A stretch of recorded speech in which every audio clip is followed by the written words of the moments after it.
At 9:15 in the evening, while the candles on my son's birthday cake were still warm and untouched, my sister stood up in the middle of a packed downtown Chicago steakhouse and screamed that I had betrayed the family. Crystal glasses rattled. A server froze mid-step with a tray of filet mignon. My 10-year-old son stared at me like I had just broken something sacred, and all I said, calmly, evenly, almost gently, was, "The reservation was for 12, not 12-ish, not 12 plus, and not on my tab." That was the moment everything shifted. Not when the police cruiser's lights flashed against the restaurant windows, not when my sister's credit card was declined, not when my parents realized I wasn't reaching for mine to fix it. It shifted when I chose not to absorb the chaos. For 10 years, I had been the quiet one, the responsible one, the one who paid to keep the peace. That night, at my son Ethan's 10th birthday dinner, I stopped paying, and it cost more than lobster and wine. I'm Avery Morgan. I'm 35 years old, and I run operations for a regional supply chain company in Chicago. My entire life revolves around precision, capacity planning, contingency mapping. You cannot load more cargo onto a truck than its weight limit allows. You cannot stretch a 12-seat reservation into 22 without consequence. Systems collapse when boundaries are ignored. My sister Madison never believed in limits. Ethan's 10th birthday mattered to me more than I let on. 10 is a bridge year. Not a baby anymore. Not a teenager yet. A double-digit milestone. I wanted him to feel celebrated without chaos. That meant structure. That meant control. I booked a private dining space at a high-end steakhouse in River North 3 weeks in advance, 12 seats. Exactly 12. Me, Ethan, my husband Daniel, Ethan's 2 best friends and their parents. My parents. That was it. 12 chairs, 12 place settings, 12 leather-bound menus. I confirmed the reservation twice. I pre-selected appetizers so the kids wouldn't have to wait. I scheduled the cake presentation for 8:45. I even requested that the head of the table be reserved for Ethan. Because details matter. My sister Madison was not invited, not because I hate her, not because I'm cruel, but because every time Madison attends something I plan, the head count doubles and the bill triples. Madison is 38, the golden child of the Morgan family. Charismatic, loud, always arriving like she's stepping onto a stage. She drives whatever SUV looks impressive that year. She orders without glancing at the price column. She lives champagne on what is very clearly a beer budget. And for 10 years, when that budget ran short, I quietly bridged the gap. A bounced car payment here. A temporary credit card emergency there. A last-minute addition to a dinner reservation that somehow landed on my card. I told myself it was easier. That night was supposed to be different. We arrived at 6:35. Ethan in a navy blazer, hair combed back like he was attending a board meeting. He squeezed my hand as we walked into the restaurant. I remember thinking how tall he looked. The host smiled, then hesitated. "Ms. Morgan," he said carefully, "your party has already begun seating." My stomach dropped. "Already begun seating?" "Yes," he said. "They said they were the Morgan birthday group." I didn't need to ask who. I turned the corner toward the private dining section and stopped cold. There she was, Madison, seated at the head of the table, Ethan's chair, a bottle of red wine already open. Another breathing beside it, a seafood tower rising like a monument in the center. Her husband Greg leaning back like he owned the place. 3 kids glued to their phones. My parents seated comfortably. And Madison's friend Kelsey laughing loudly while snapping photos of the lobster. 10 additional people. 10. She saw me and threw her arms wide. "Avery, we decided to make it a real family affair." My son was still standing behind me. That was the part that hurt. Not the wine, not the audacity. The way Ethan looked at the table, then at me, and quietly asked, "Where do I sit?" Madison stood up, air-kissed the air near my cheek, and said, "We ordered a couple bottles to get things started. You don't mind, right? It's a celebration." I glanced at the label. $150 a bottle. There were 3. I did the math automatically. I always do. Madison, I said evenly, this reservation was for 12. Oh, relax, she waved me off. They can squeeze in extra chairs. I told the host it would be fine. We're family. Family. That word has been used as leverage more times than I can count.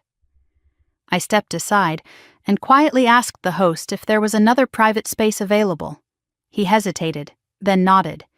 There's an executive dining room in the back. Perfect, I said. I turned back to the table.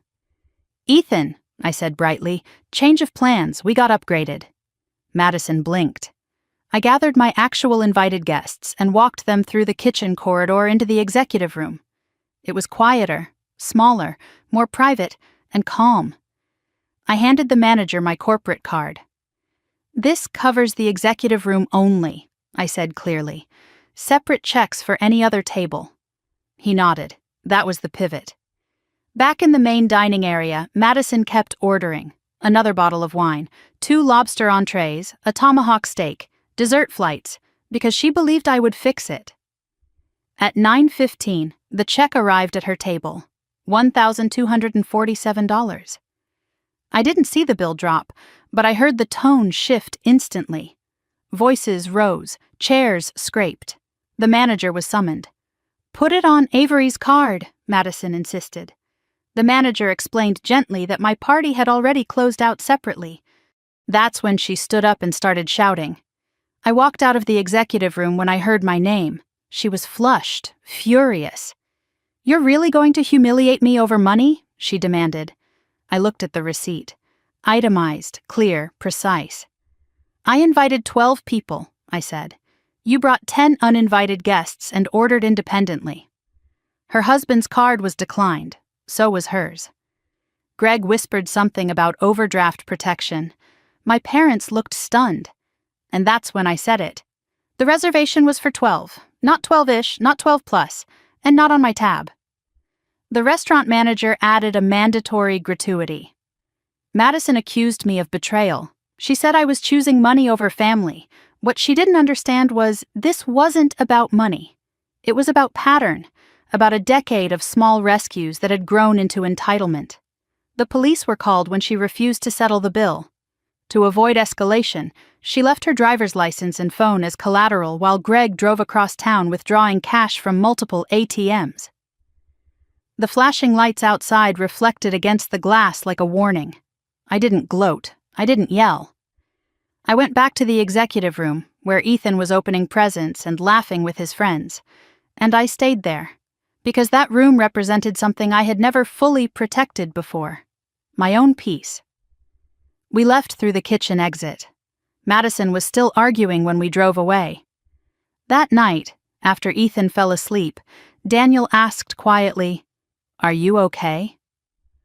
I sat at the kitchen table, staring at my phone as messages poured in from family members calling me cold, and for the first time in 10 years, I felt something unexpected, relief. Because the truth was simple. You cannot keep adding weight to a system without collapse. You cannot keep paying for someone else's delusion without funding it. And you cannot stretch a 12-seat reservation into something it was never designed to hold. That night wasn't the end of my family. It was the audit. And audits reveal everything. The next morning, I woke up to 43 unread messages and a silence in my chest that felt almost peaceful. For 10 years, the morning after any family gathering usually came with damage control. Someone's feelings hurt.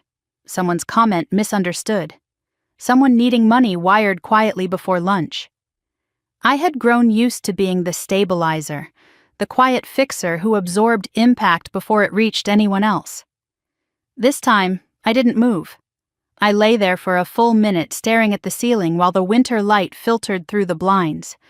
Daniel was already up, making coffee downstairs. Ethan was still asleep, one arm thrown over the drone he'd insisted on keeping beside his pillow. I picked up my phone. Madison had texted at least 12 times. "You embarrassed me. You made me look poor. Mom is crying. Dad is furious. How could you do this on Ethan's birthday?" I read them once, then again. My heart rate didn't spike. That surprised me. For years, her messages had worked like a trigger. Guilt first, then urgency, then the reflex to fix. Not this time. I scrolled further. A message from my mother. Call me, please. Another from my father. We need to talk. And a group chat notification from extended family already buzzing. I set the phone down. Daniel walked in with 2 mugs of coffee and studied my face carefully. Battlefield? He asked. More like fallout, I said. He sat across from me at the kitchen table. You regret it? I considered the question honestly. No, I said. I regret not doing it sooner. That was the first truth I allowed myself to say out loud. At 10:30, my mother called again. I answered this time. Avery, she began, her voice tight. Last night was unnecessary. Was it? I asked calmly. You left your sister stranded. She ordered $1,200 of food without asking. She assumed... Yes, I interrupted gently.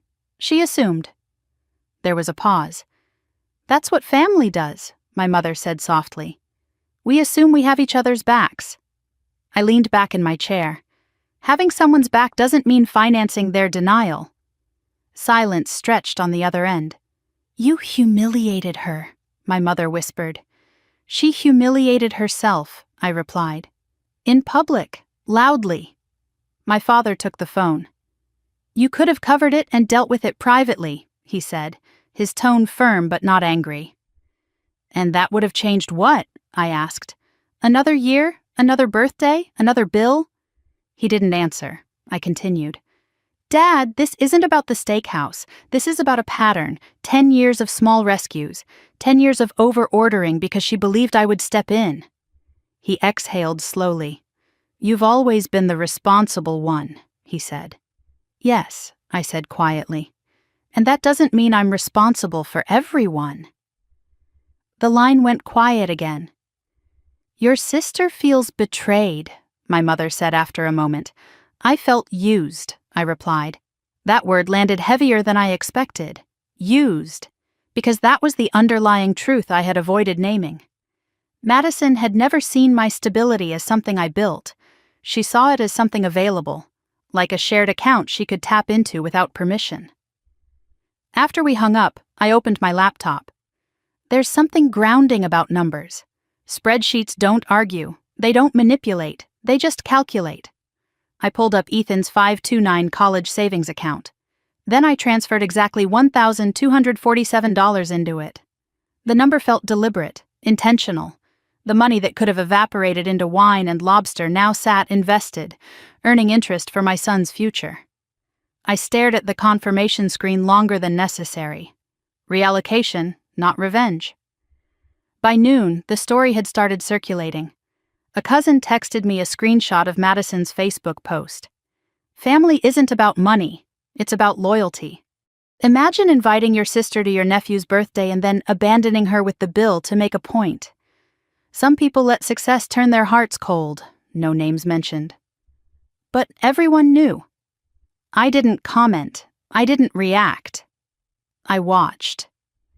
Within an hour, comments began appearing. Oh my gosh, that's awful. Family shouldn't do that. Money isn't everything. Then one reply from Ethan's friend's mother. There were separate tables, that was it, 4 words. But they changed the tone. Because truth doesn't need volume. Madison deleted that comment within minutes. Then she tagged me directly. Care to explain? I stared at the notification. Daniel leaned over my shoulder. You going to respond? He asked. No, I said. Silence is uncomfortable for people who rely on noise. I wasn't playing that game. Around 3 p.m, I received a private message from Greg. I wasn't expecting that. He rarely contacted me directly. Usually he let Madison handle communication. Hey, just wanted to say things escalated fast last night. I didn't realize how high the total would be. I read it twice. I didn't realize. He had ordered the tomahawk steak, the seafood tower, the extra round of drinks. I typed carefully. You ordered without asking. That's not escalation, that's choice. 3 dots appeared, then disappeared. Finally, We're in a tight spot financially. Didn't want it to go that far. There it was. The crack in the performance. How tight? I asked. Long pause. Cards are maxed. Overdraft fees hit this morning. Mortgage payments due next week. I sat back slowly. For years, Madison's lifestyle had been polished. Designer labels, weekend brunch photos, subtle hints about being comfortable. Now the curtain was lifting. I didn't respond immediately. Instead, I asked a simple question. Why did you assume I would pay? No dots appeared this time. That question lingered unanswered. Around 5 p.m., Madison called. I almost didn't pick up, but I did. You're enjoying this, aren't you? She demanded. Enjoying what? Watching me scramble. Watching everyone talk about it. I'm not watching, I said calmly. I'm at home. You knew we didn't have that kind of money. Then you shouldn't have ordered it. You've always covered before. There it was. Not accusation, expectation. Yes, I said, and that was my mistake. She went quiet. You made me look poor, she said finally. You made yourself look reckless, I replied. She started crying then. Not dramatic sobbing. Real tears. I didn't want Kelsey to think we couldn't afford it, she whispered. The truth slipped out almost accidentally. You ordered wine to impress your friend? I asked softly. I didn't want to look small. I closed my eyes for a second. This wasn't about hunger or celebration. It was about image. Madison, I said carefully, looking wealthy and being stable are not the same thing. You think you're better than me? She snapped suddenly. No, I said. I think I plan better than you. That silenced her. For years, she had confused my calm with judgment. It wasn't superiority, it was structure. You could have just helped me quietly, she said again, circling back. And then what? I asked. Christmas? Next birthday? Another surprise? She didn't answer. Because she knew. After we hung up, Daniel found me standing at the window staring at the Chicago skyline. You okay? He asked. She didn't want to look small, I said. He nodded slowly. That's expensive, he replied. The next morning, I learned their SUV payment had bounced. 3 days later, the leasing company repossessed it. The illusion wasn't just cracked, it was collapsing. My father called again that evening. We didn't know it was this bad, he admitted quietly. Did you ask? I said gently. He didn't respond. For years they had defended her, enabled her, softened consequences before they landed. Now there was nothing to soften. She says you ruined her, my mother said in the background. I let that sit for a moment. Then I answered. I didn't ruin her, I said. I removed myself from the equation. That distinction mattered, because for the first time in a decade, I wasn't absorbing someone else's math. And when you stop absorbing, gravity does the rest. By the end of that week, the story had split into 2 versions. In Madison's version, I had staged a public betrayal. I had invited her, encouraged her to order, and then blindsided her to prove a point about money. In my version, I had enforced a boundary that should have existed 10 years earlier. The uncomfortable truth was that for most of our lives, the family preferred her version. Sunday came, and with it the usual standing invitation to my parents' house for dinner. For years, those Sundays had been predictable. Pot roast, football murmuring from the living room, Madison recounting some dramatic inconvenience that required sympathy or subtle financial assistance. Daniel asked if I wanted to go. Yes, I said. I'm not avoiding my own family. When we arrived, Madison's SUV was gone. The driveway looked strangely empty without it. Instead, Greg's older sedan was parked awkwardly near the curb. Inside, the tension was thick enough to feel. Madison was already there, seated stiffly at the dining table. No designer handbag in sight, no exaggerated entrance. Her eyes were puffy, but her posture was defensive. My mother busied herself in the kitchen as if chopping vegetables required extreme concentration. My father sat at the head of the table, expression neutral but tired. "Hi," I said simply. Madison didn't respond at first. Then she nodded once, curt. Ethan slipped past us and ran toward his grandfather, unaware of the temperature shift. We took our seats. For the first 10 minutes, conversation hovered on safe ground. School, weather, work, anything but the steakhouse.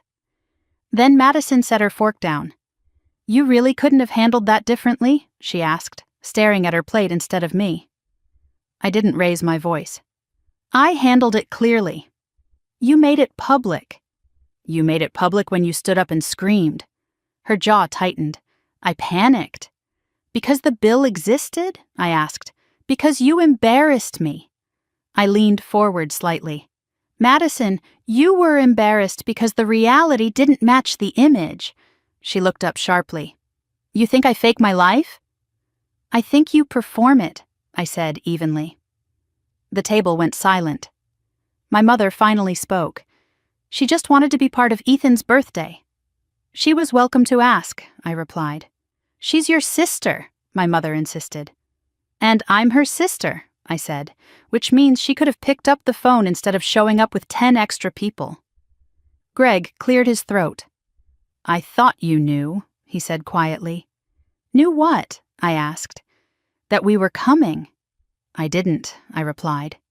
He looked genuinely uncomfortable. "She told me it was all set." There it was again, assumption layered on assumption. "Why would I book 12 seats and expect 22? I asked calmly. No one answered. Madison pushed her chair back slightly.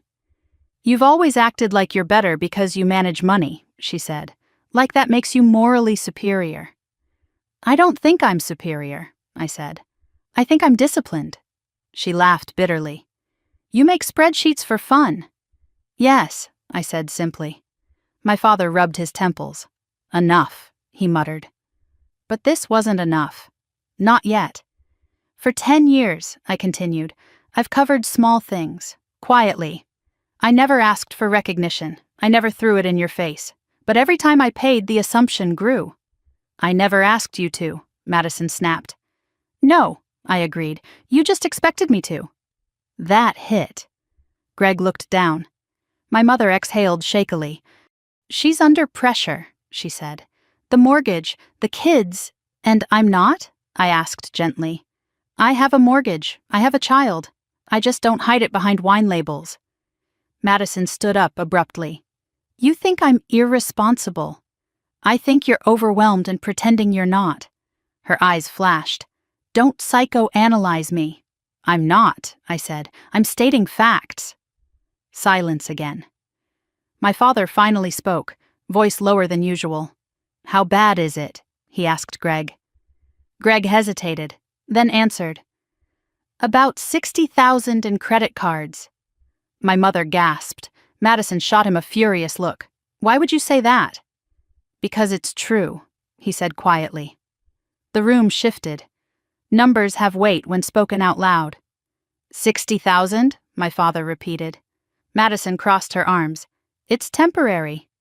"It's not temporary if minimum payments are all you're making," I said before I could stop myself. She glared at me. "You don't get to lecture." "I'm not lecturing," I said. "I'm explaining why I didn't pay." My mother sank into a chair. "We didn't know," she whispered.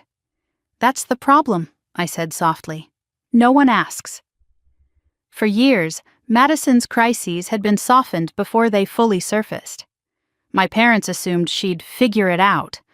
I assumed if I stepped in quietly it would stabilize things. We were all enabling something. Greg ran a hand through his hair.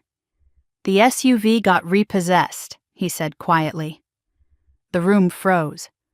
"When?" my father asked. "Tuesday." Madison looked like she might cry, but anger hardened her face instead. "You're all enjoying this," she said. "No," I replied immediately. "I'm relieved." She stared at me. "Relieved?" "Yes, because now it's honest." That word hung there. Honest. No more curated Instagram posts. No more staged brunches. No more pretending overdraft notices didn't exist. Honesty is uncomfortable, but it's stable. My father leaned back slowly.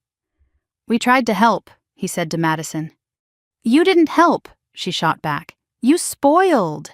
He flinched slightly. "That's not fair," my mother whispered. "It is," I said gently. "Rescuing isn't the same as helping." Madison sank back into her chair. "You think this is some grand lesson?" she asked me. "No," I said. "It's a reset." "For you," she snapped. "For all of us." She stared at the table. Greg finally looked at me directly. "What would you have done?" he asked. "If it had been me." I considered carefully before answering. "I would have asked," I said. "For money?" "For clarity," I corrected. "Before ordering anything, before showing up." Madison shook her head. "You'd never understand the pressure." "Try me," I said quietly. She hesitated. Then something unexpected happened.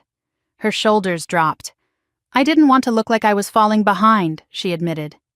"Behind who?" I asked. "You," she said flatly. The admission landed heavier than the credit card debt. "I never competed with you," I said. "You didn't have to," she replied. Silence again. For the first time, I saw something different in her expression. Not entitlement. Fear. "My kids think we're rich," she said. "I didn't want them to know." Greg squeezed her hand. "They know now," he said gently. That was the first moment that didn't feel like a fight. It felt like reality settling. My father stood slowly. "We're not paying this off," he said firmly. Madison looked up, startled. "You're not?" "No," he said. "We can't." The golden child safety net had finally thinned. Madison's eyes moved to me. "You happy?" she asked. "No," I said honestly. "But I'm not fixing it." She looked away. Dinner continued awkwardly, but calmer. No one raised their voice again. When we left, Madison didn't hug me, but she didn't accuse me either. That was new. In the car, Daniel glanced over at me. "You good?" "I think so," I said. "How does it feel?" "Like gravity," I replied. "Because when you stop holding something up, it doesn't explode. It simply falls to where it was always headed.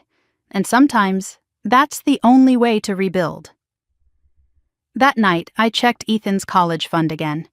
The numbers hadn't changed much in a week, but the direction had.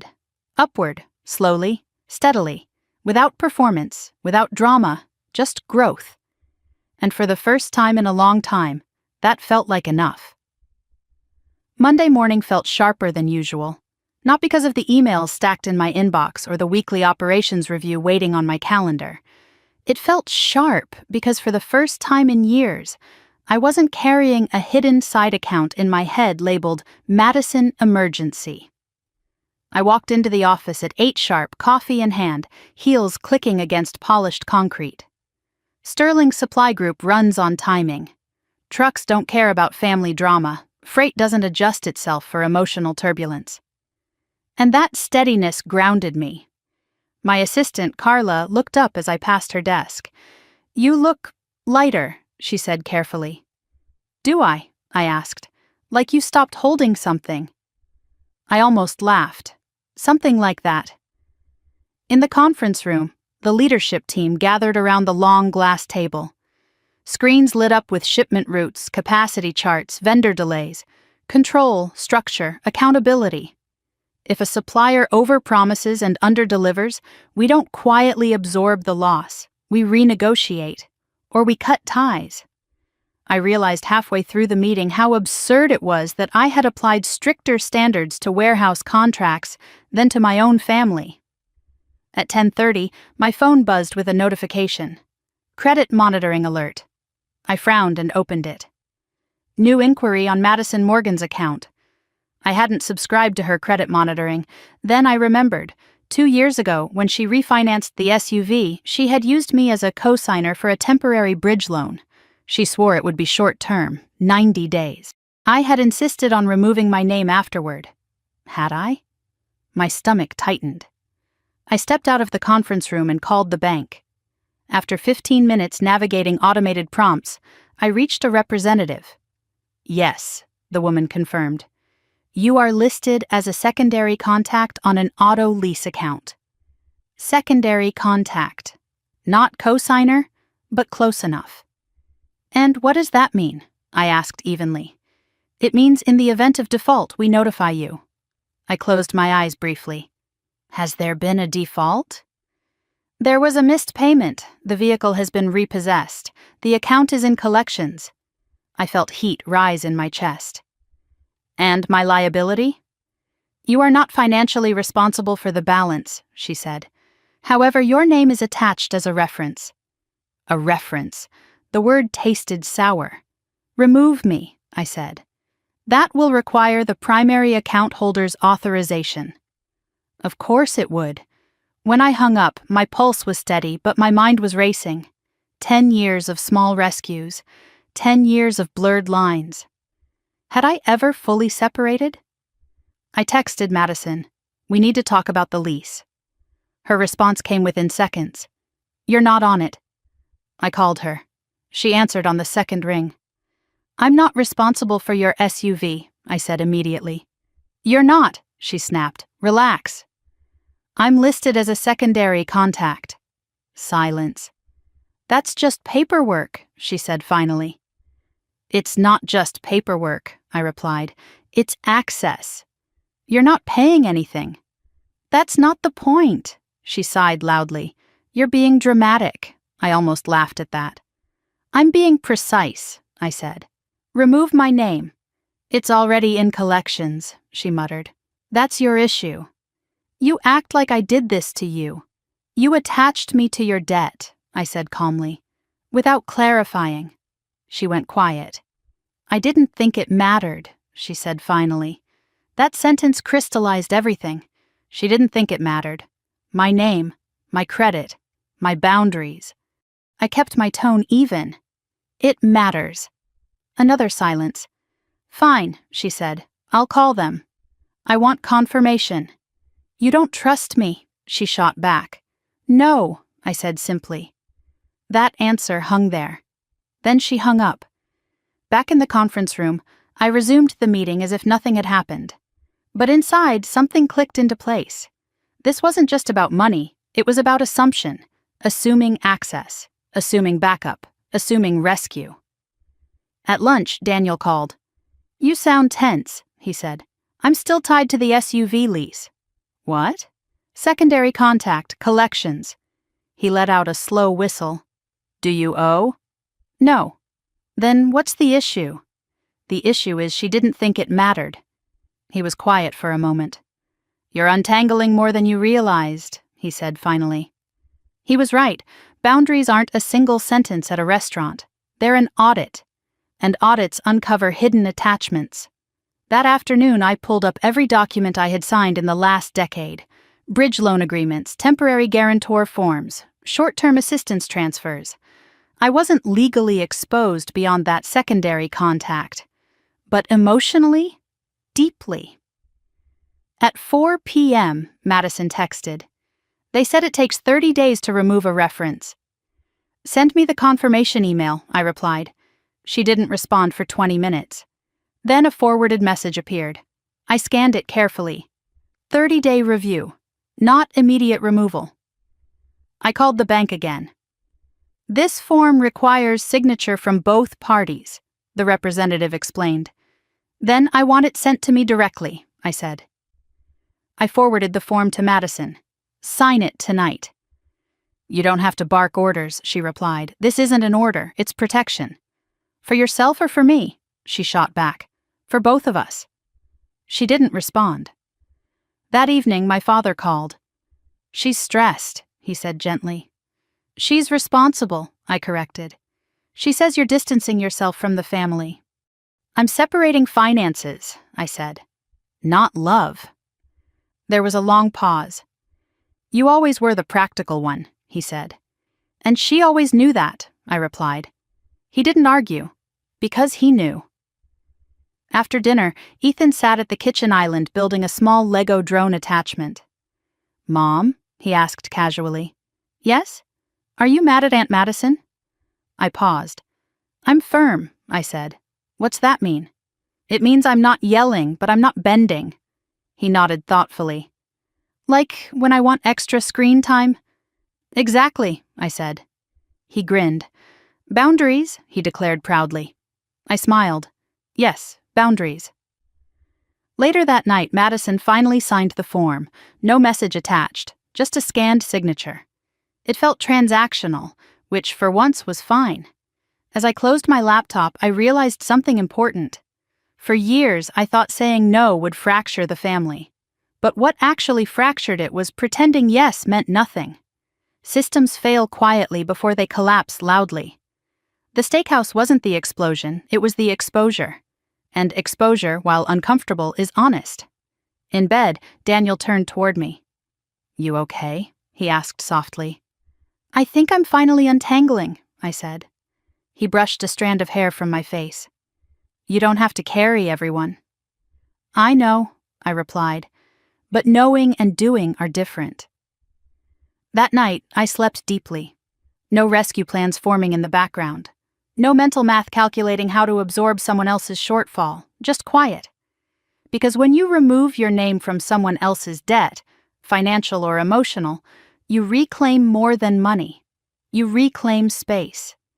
And space, I was learning, is where peace begins. The first flying monkey arrived on Tuesday afternoon.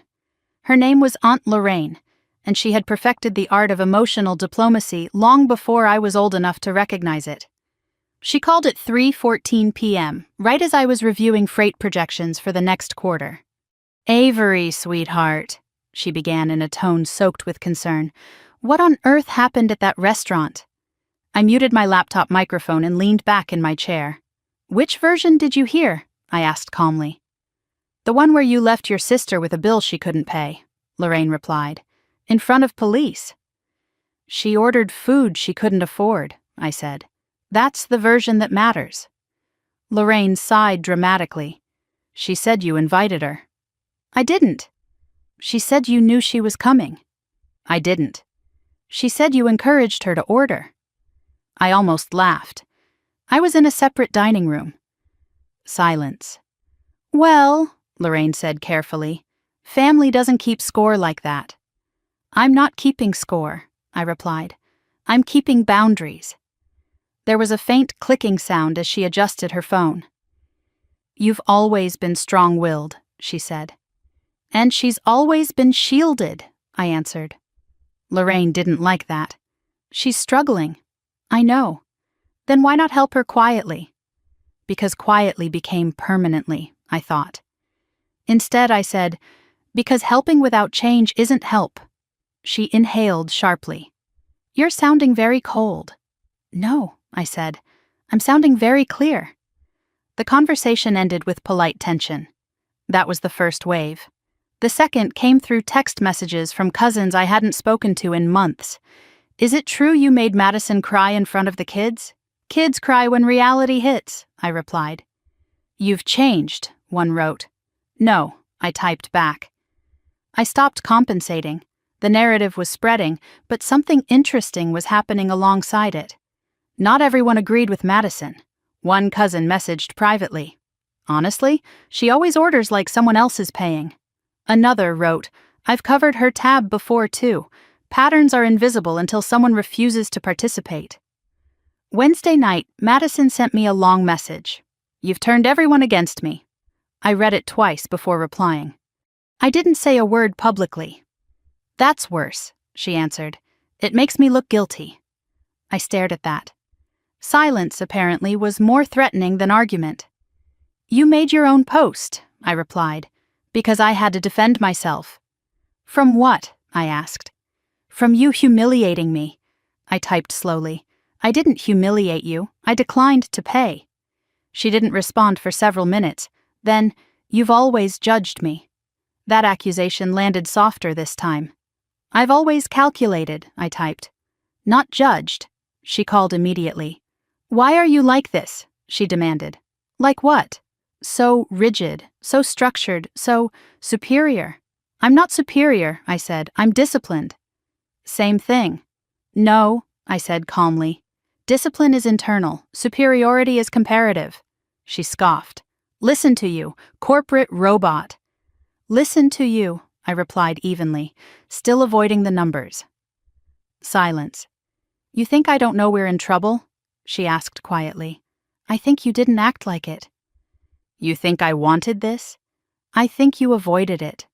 Her breathing shifted. You don't know what it's like, she whispered. What? I asked gently. To feel like you're constantly behind. Behind who? Behind you. The same confession from Sunday resurfaced. I'm not competing, I said softly. You don't have to, she replied. You always win. That stung more than I expected. I'm not winning, I said. I'm planning. She laughed bitterly. You plan like you expect disaster. I plan like I expect reality. She went quiet. I can't sleep, she admitted suddenly. I hadn't expected that. Because of the debt? Because of everything, she said. The SUV, the credit cards, the way people are looking at me. I didn't soften my tone. They're looking because the performance stopped. That's cruel. It's honest. She exhaled slowly. I didn't mean to drag you into the lease, she said. That's not the point, I replied. You didn't think it mattered. She didn't argue. Did you really put that money into Ethan's college fund? She asked suddenly. Yes. How much? $1,247. She laughed weakly. You memorized it. Yes. Of course you did. Numbers anchor me. They always have. I'm not your enemy, I said quietly. You feel like one. Because I stopped absorbing impact. She didn't respond. I'm not fixing this, I continued, but I'm not rooting against you either. There was a long pause. Everyone keeps telling me to ask you for help, she said. And? I don't want to. That surprised me. Why? Because then you'd be right. The honesty startled both of us. I don't need to be right, I said. I need you to be stable. She swallowed audibly. Greg's picking up overtime, she said. We canceled the kids' summer camp. Those were real consequences. Have you called a debt counselor? I asked. No. Why not? Because that makes it official. It already is, I said gently. Silence again. I hate that you're calm, she muttered. Why? Because it makes me feel chaotic. That was the most truthful thing she had said all week. Calm isn't superiority, I said. It's preparation. She didn't reply. Thursday morning, my mother texted. She hasn't eaten much. Guilt tried to creep in, but I shut it down. Has she met with a financial advisor? I replied. You're impossible sometimes, my mother answered. No, I typed. I'm consistent. Friday afternoon, an email notification popped up. From the bank. Reference removal approved. 30 days had shrunk to 5. I forwarded the confirmation to Madison. No comment attached. She responded an hour later. Got it, that was all. Short, clean. No accusation, no sarcasm. Saturday came quietly. No dramatic phone calls, no social media posts. The storm had moved from public spectacle to private reckoning. That evening, Daniel and I sat on the couch after Ethan went to bed. You're holding steady, he observed. I have to, I said. For her? For me, he nodded. You don't sound angry anymore. I'm not, I admitted. What are you? Tired of pretending. He leaned his head back against the cushion. You know what's interesting? He said. What? You didn't destroy anything. I considered that. Madison's SUV was gone. Her credit cards were maxed. Her social media had gone quiet. But I hadn't caused any of that. I had simply stepped aside. I didn't push the domino, I said slowly. I just stopped holding it upright. That night, Madison texted again. We met with a debt advisor today. I stared at the message for a long moment. And? It's worse than I thought. There was no defiance in that sentence, just fatigue. Next step? I typed. Budget restructure, snowball plan, no more dining out. I almost smiled. That sounded familiar. You can do that, I wrote. It's going to take years, she replied. Stability does, I said. 3 dots appeared. Then, I hate that you're right. I didn't respond, because being right was never the goal. Being finished with quiet rescue was. When I turned off the lights and climbed into bed, the house felt balanced. Not because everything was fixed, but because for the first time I wasn't holding anyone else's financial gravity in my hands. And when you let go of weight that was never yours to carry, your spine straightens. Not in arrogance, in relief. Thanksgiving arrived earlier than I expected. Not on the calendar, but emotionally. For years my parents had hosted. Madison arrived fashionably late with an expensive bottle of wine she never paid for. I brought the side dishes and quietly handled whatever gap appeared between expectation and reality. This year, I offered to host. Not as a power move, not as revenge, but because I wanted the environment controlled, predictable, structured. My mother hesitated when I suggested it. "Are you sure that's a good idea?" she asked. "Yes," I said simply. "What about your sister?" "She's invited," I replied, "under the same rules as everyone else." There it was again, rules. That word used to irritate Madison. It used to sound accusatory. Now it sounded necessary. 2 days before Thanksgiving, Madison called. "We're coming," she said. "I assumed you were," I replied. Her tone was cautious. "What's the plan?" "Dinner at 2. Bring a side if you'd like." "Just a side?" "Yes. No elaborate catering orders, no seafood towers, no expensive wine performance." Silence.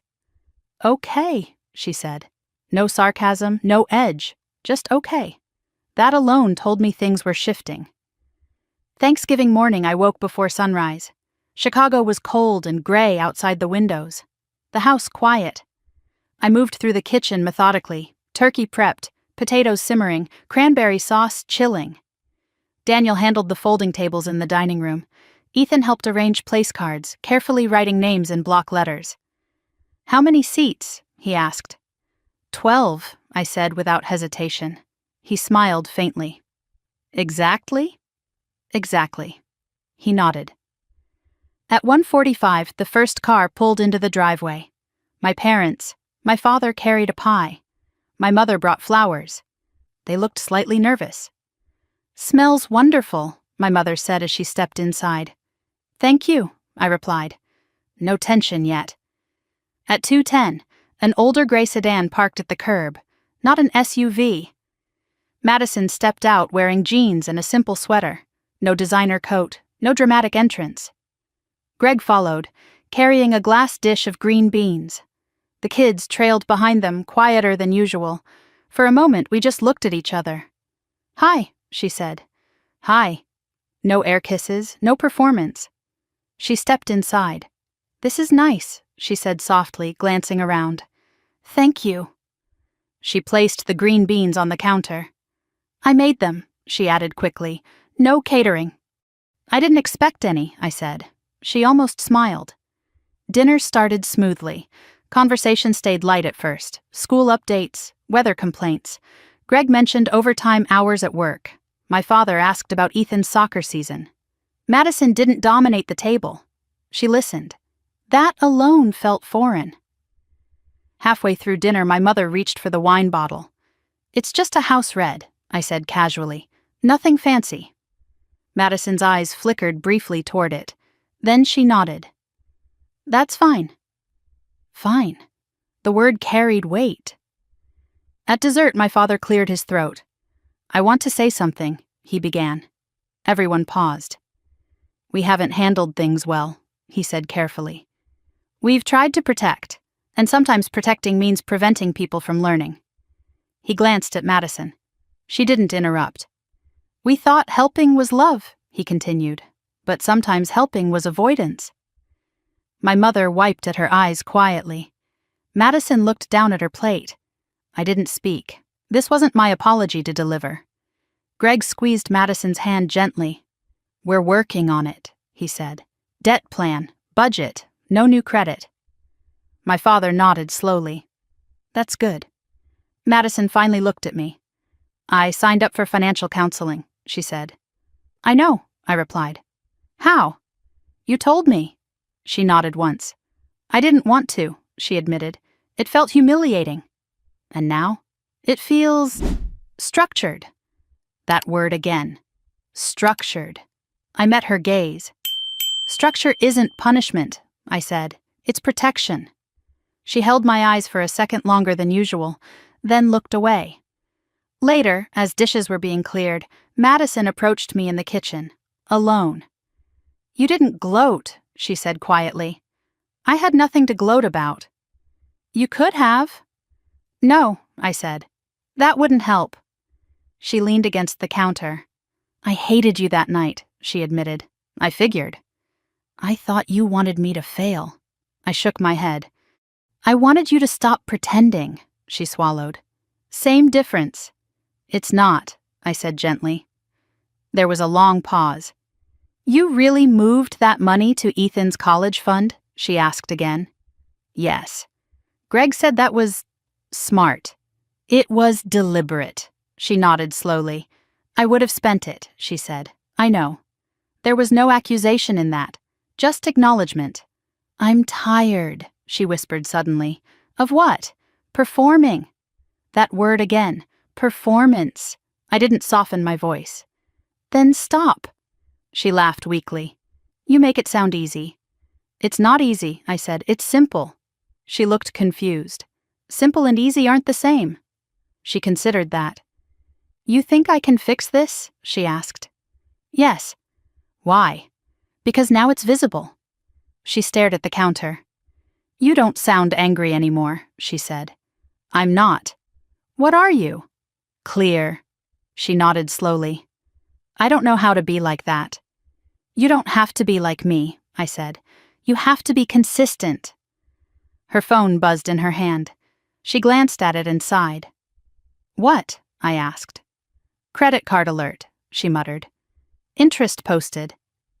I didn't flinch. Call the counselor, I said. She nodded.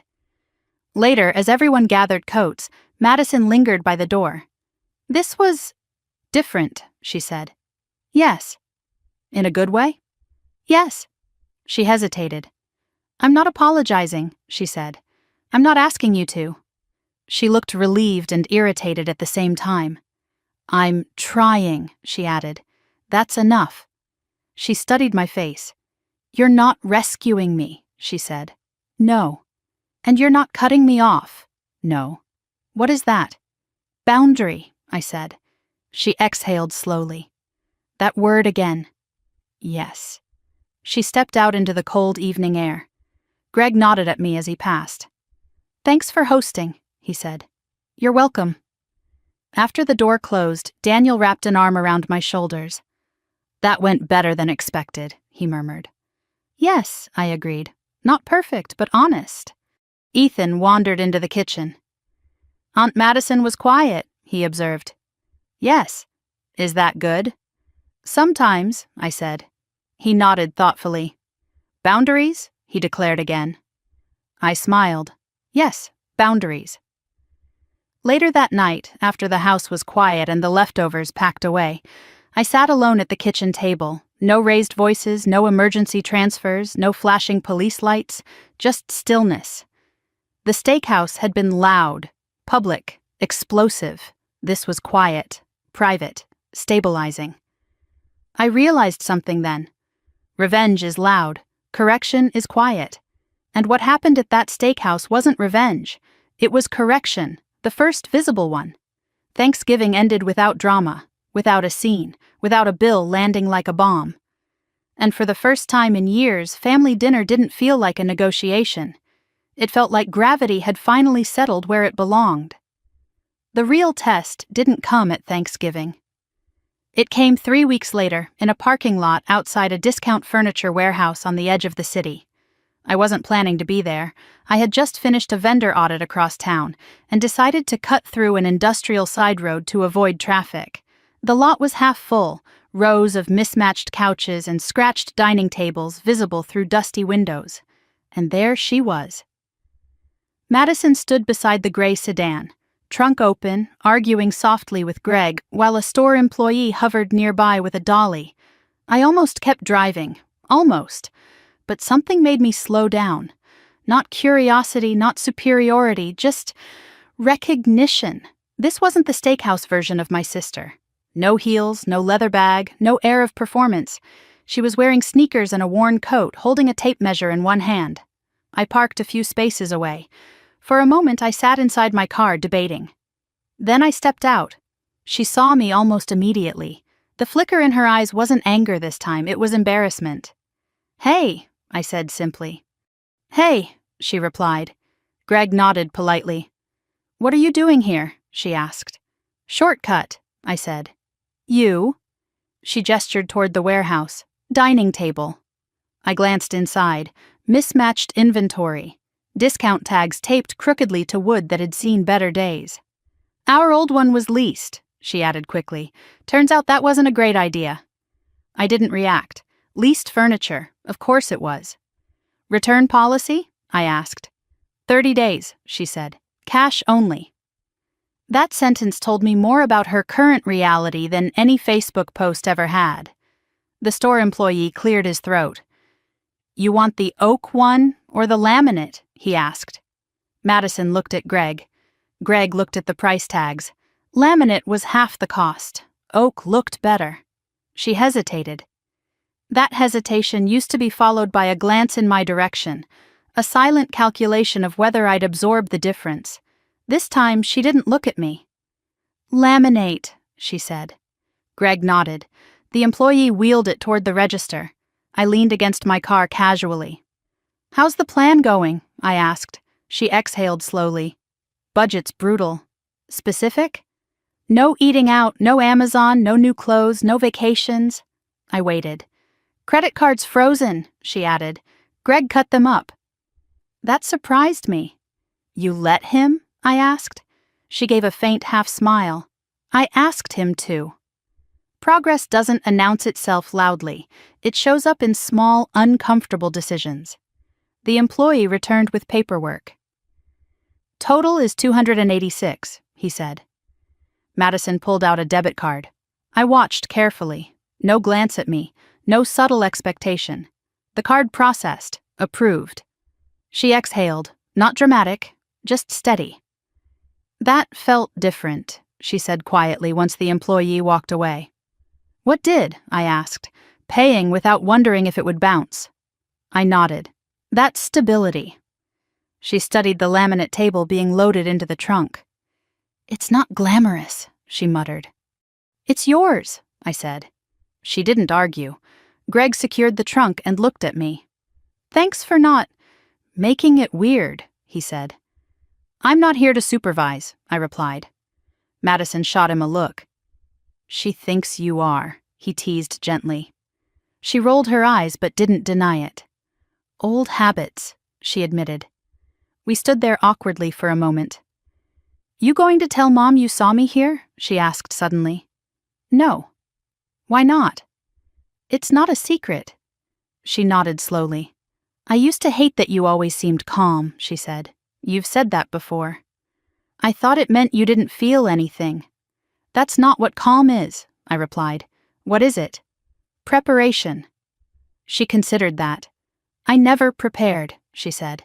"I know. And you never stopped me." That one landed. "I thought you'd learn on your own," I admitted. She snorted softly. "Clearly not." We both glanced at the trunk again. "Laminate won't last forever," she said. "It doesn't have to," I replied. She looked at me. "Are you always this steady?" "No," I said honestly. "I just don't show the wobble." That surprised her. "You wobble?" "Yes." "When?" "The night at the steakhouse," I said. "When Ethan asked where he was supposed to sit." Her face tightened. "I didn't think about that," she whispered. "I know." Silence stretched between us, not hostile, just heavy. "I'm sorry about that part," she said finally. It wasn't a full apology, but it was specific, and specific matters. "Thank you," I said. She nodded once. Greg opened the car door. "We should go," he said gently. Madison lingered a second longer.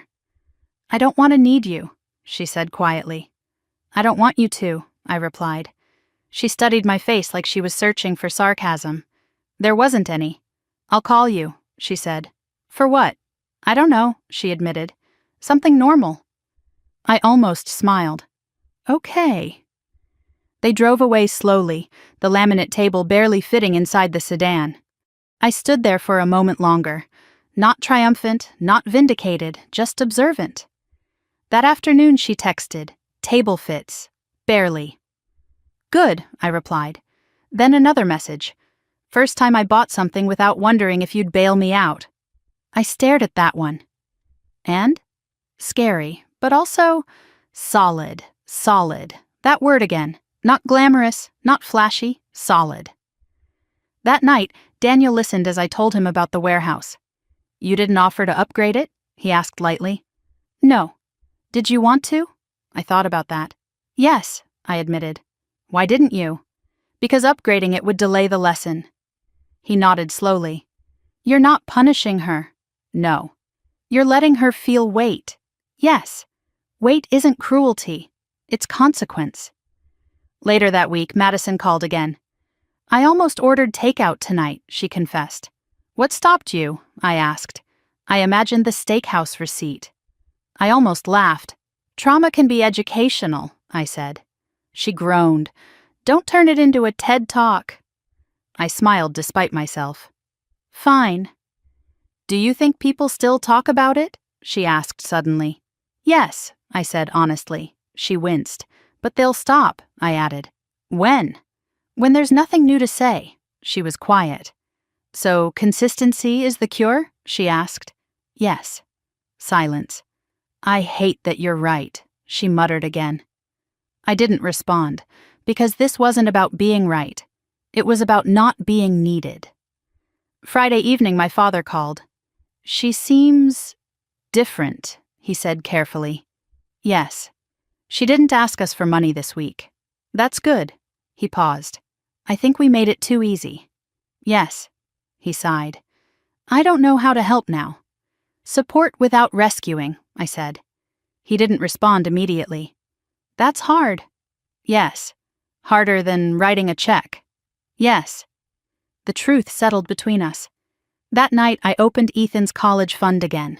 Small growth, slow accumulation, nothing dramatic, just upward.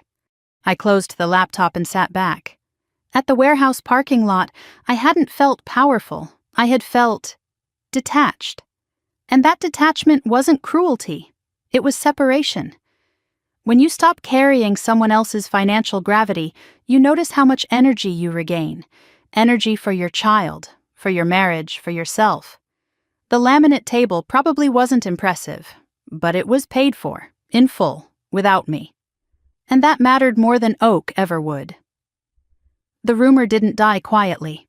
It resurfaced in the most inconvenient place possible, Ethan's school fundraiser gala in early spring. The event was held in the gymnasium, decorated with white string lights and silent auction tables arranged in neat rows.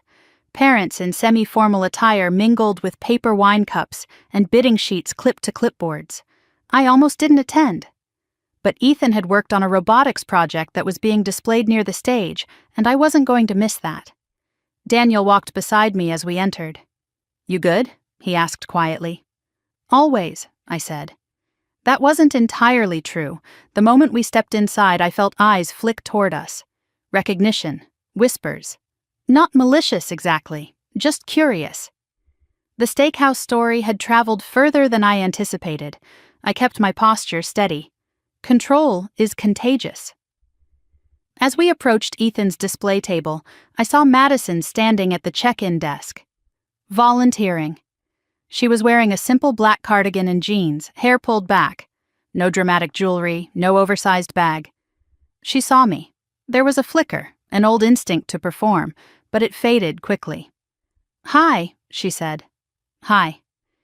You look official, she added, glancing at my blazer. It's a fundraiser. She gave a small nod. Right. A woman standing beside her turned and smiled at me. You're Avery, right? She asked. Yes. I heard about that birthday dinner, she said lightly. Separate checks, right? The word landed softly but clearly. Separate checks. Madison's shoulders tensed. The room seemed to tilt for a second. I didn't flinch. Yes, I said calmly. Separate checks. The woman laughed awkwardly. Well, bold move. Necessary, I replied. She nodded and drifted away. Madison kept her eyes on the sign-in sheet. I'm sorry, she muttered. For what? For that. You didn't say it. She exhaled slowly. I know. A father from Ethan's soccer team approached. Hey, Avery, he said. Your son's project is impressive. Thank you. He hesitated. Look, I don't know what happened with your sister, but I respect what you did. Madison heard that. Her hand paused mid-signature. Respect? She echoed quietly once he walked away. Yes, she swallowed. I thought everyone thought you were cruel. Some probably do, I said. And that doesn't bother you? It used to. She finally looked at me directly. What changed? I stopped trying to control the narrative. That unsettled her more than I expected. Across the room, Ethan was explaining his robotics project with animated excitement. I watched him gesture toward wires and motors, completely unaware of adult reputations hovering nearby. That's what matters, I said softly. Madison followed my gaze. He looks confident, she observed. He is. You didn't shield him from what happened? No. Why? Because shielding teaches fragility. She frowned slightly. I thought protection was good. It is, I said. But overprotection builds illusion. Her jaw tightened subtly. She understood that better now. Halfway through the evening, the school principal approached the microphone to thank volunteers. And a special thanks to Madison Morgan for coordinating check-in tonight, he said. Applause rippled politely. Madison blinked in surprise. She hadn't expected public acknowledgement. It wasn't glamorous, but it was earned. I clapped. She glanced at me again, confused by the lack of sarcasm. Later, while browsing silent auction items, a woman leaned toward me. She handled that dinner situation badly, she whispered conspiratorially. I heard she tried to make you pay. Yes, I said evenly. I can't imagine doing that to my sister.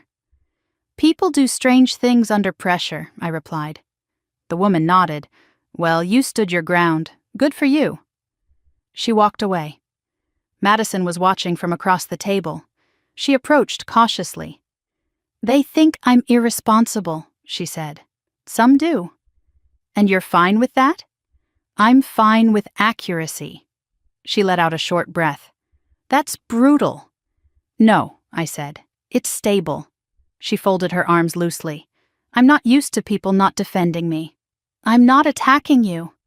That's worse, she said quietly. I studied her for a moment. You want me to contradict them? I don't know, she admitted. Then figure out why. She looked genuinely puzzled.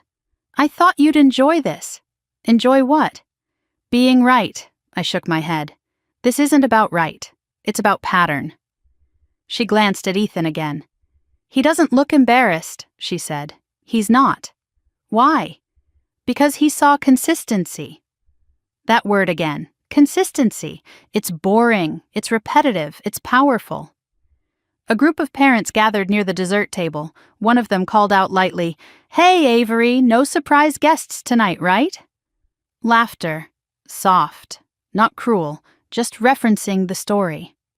Madison stiffened again. I raised an eyebrow slightly. 12 seats, I said calmly. Always. More laughter. The joke passed. It didn't linger. That was the moment I realized something important. The story had become anecdote, not scandal, and anecdotes fade when there's no new chaos to fuel them. After the fundraiser wrapped, Madison lingered near the exit. Do you think this will follow me forever? She asked. No. When does it stop? When there's a longer record of stability than instability. She processed that slowly. So I just keep showing up? Yes. And don't order lobster? I almost smiled. Especially don't order lobster. She huffed a faint laugh. I really thought you'd cave that night, she admitted. I know. You always did. Yes, she hesitated. Why didn't you this time? I thought about Ethan's face again, because he deserved better. Because I needed him to see me not bend, I said finally. She nodded once. That makes sense. We walked toward the parking lot together. Not side by side exactly, but not opposed. People think I lost that night, she said suddenly. You did, I replied gently. She stopped walking. That's honest. Yes. And you think that's good? Yes. She stared at the asphalt for a moment. I've never lost publicly before, she admitted. That's why it mattered. She absorbed that. Do you ever feel like you're constantly bracing? She asked. Yes. For what? For other people's impact. And you're not now? No. She looked at me with something like envy. That must feel light. It feels quiet, I corrected. Greg pulled the sedan around. She opened the door, then paused. I didn't correct them, she said quietly. Who? The parents. About what? The story. I waited. I just said I learned a lot that night. I nodded. That's accurate. She closed the door and drove away. In the car, Daniel glanced at me. That went better than I expected, he said. Yes. She didn't explode. No. She didn't deflect. No. He smiled faintly. That's growth. Yes.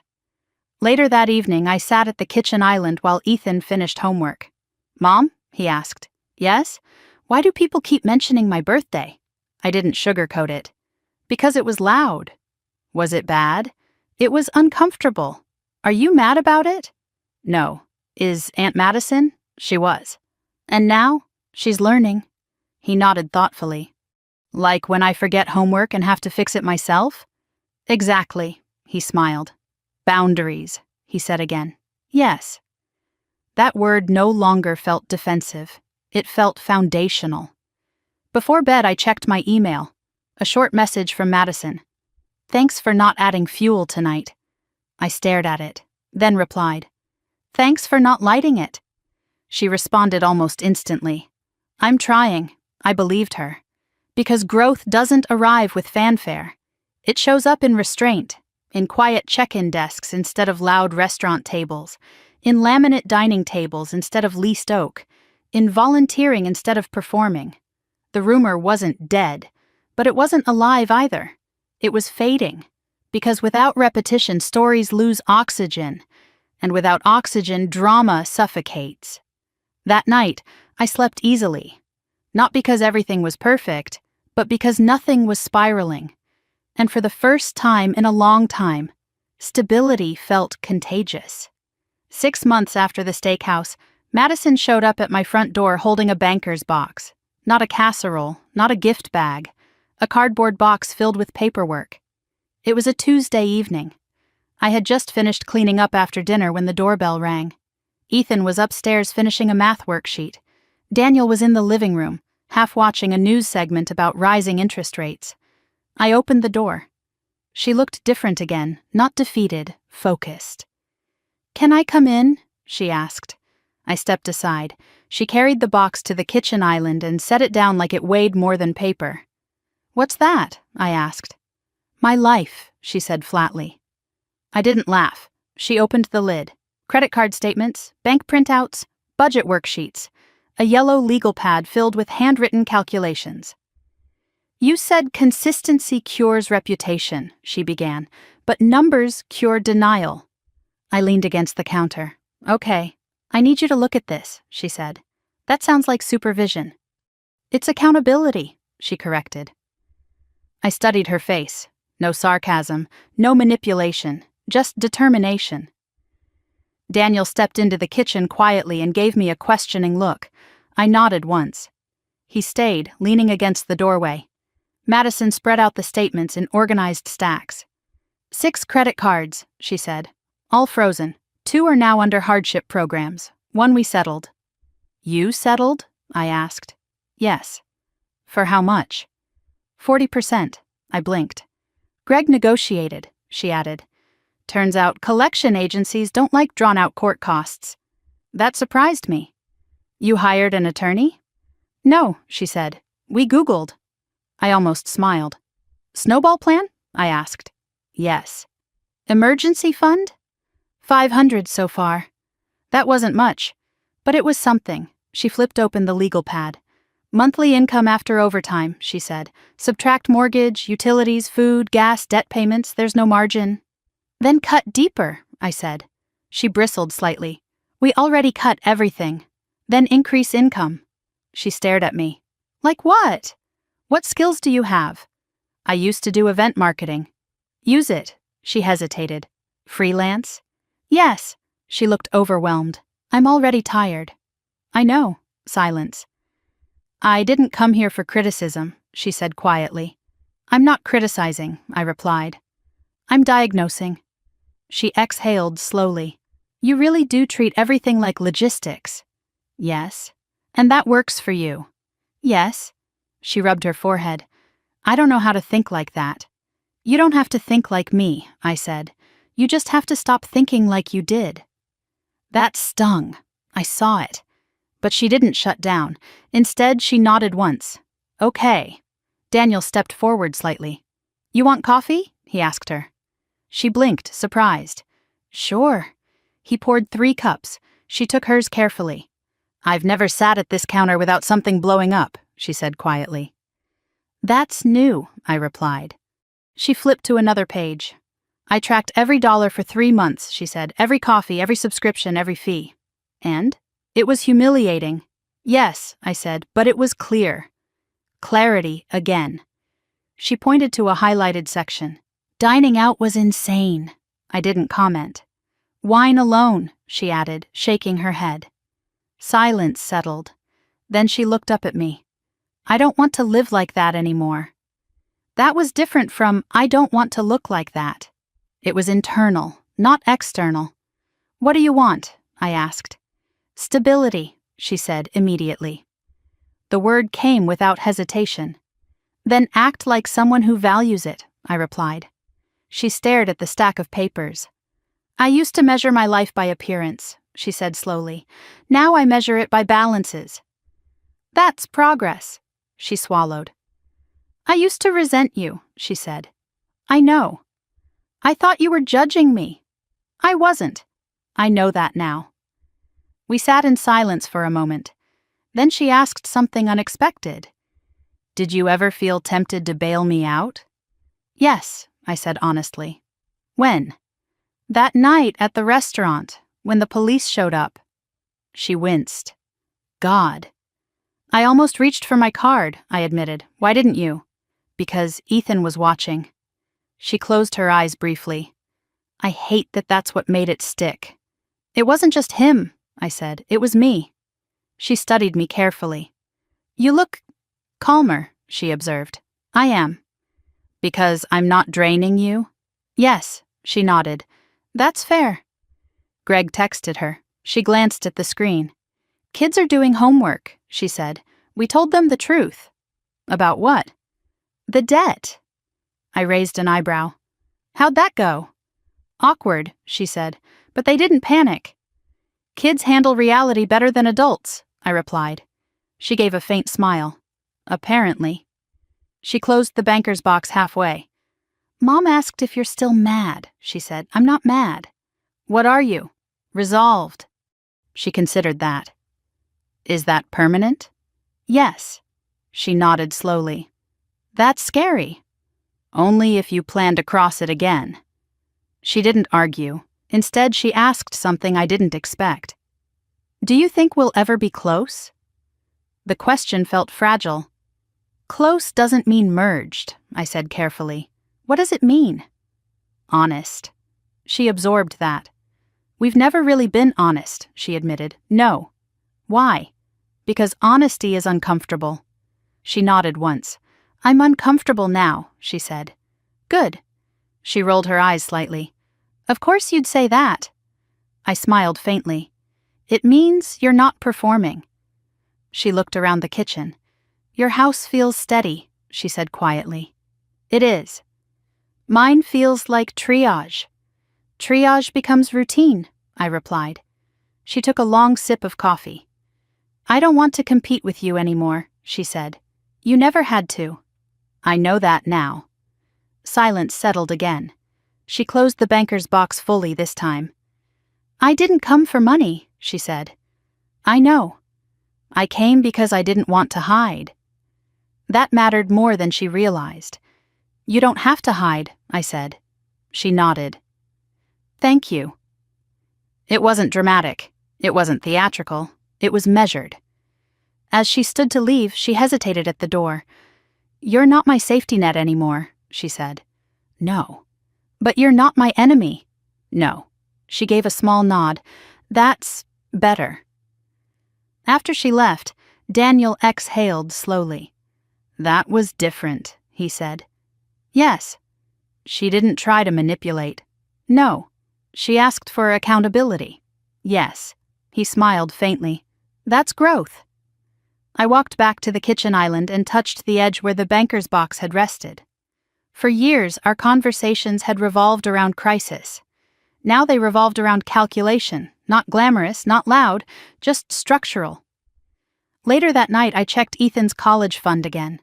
The number had grown slightly. Compound interest doesn't shout. It accumulates. Like discipline, like stability, like boundaries. My phone buzzed. A text from Madison. Signed up for a freelance event contract. Small one, but paid up front. I stared at the message. That's good, I replied. She sent another. It's not champagne. I smiled.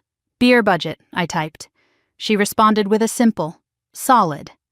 I set the phone down and turned off the kitchen lights. 6 months ago, the story was about a restaurant and a receipt. Now it was about balance sheets and bankers' boxes. Not revenge, correction. And correction, when accepted, doesn't fracture a family. It reshapes it. Quietly. The first real test of her consistency didn't come from a bill. It came from temptation. Late March in Chicago brings that strange, deceptive warmth that makes you think winter is over when it isn't. Madison called me on a Thursday afternoon sounding unusually bright.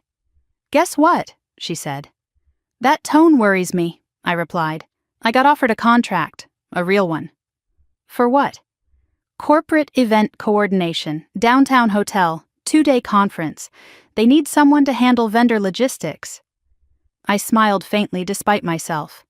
Vendor logistics? Yes, she said. Apparently I'm good at organizing chaos. Apparently. They're paying $5,000. That caught my attention. Gross or net? She paused. Gross. Taxes? I know. Upfront deposit? Half. That was better. And expenses? I asked. Covered. There was a small silence. Okay, I said. That sounds solid. It is, she replied. But there it was. But what? They want me to host a preview dinner for the executive team next week. I closed my eyes briefly. And? They're not covering that part. How much? She hesitated. Probably around $2,000. Madison. I know, she said quickly. But it's networking. It's optics. Optics. That word used to justify everything. Are you fronting it personally? I asked. Yes. With what margin? Silence. 0, she admitted. I leaned back in my chair at my office desk. You just crawled out of a $60,000 hole, I said, and your first instinct is to dig again. It's an investment, she insisted. Is it? I asked calmly. It could lead to more contracts. Could. She exhaled sharply. You're going to say no. I'm going to ask you math. She went quiet. Okay, she said reluctantly. 5,000 gross, I said. After taxes? Maybe 3,800. Minus 2,000 dinner? 1,800. Minus overhead? 1,400. Minus your time? Silence. It's visibility, she argued weakly. Visibility doesn't pay interest, I said. She didn't respond immediately. I don't want to look small, she whispered. That again. Who defines small? I asked. They're executives. And you're a contractor. That sounds lesser. No, I replied. It sounds accurate. Silence. Why do you always cut the romance out of things? She asked. Because romance is expensive. She laughed despite herself. You're impossible. I'm consistent. She grew quiet.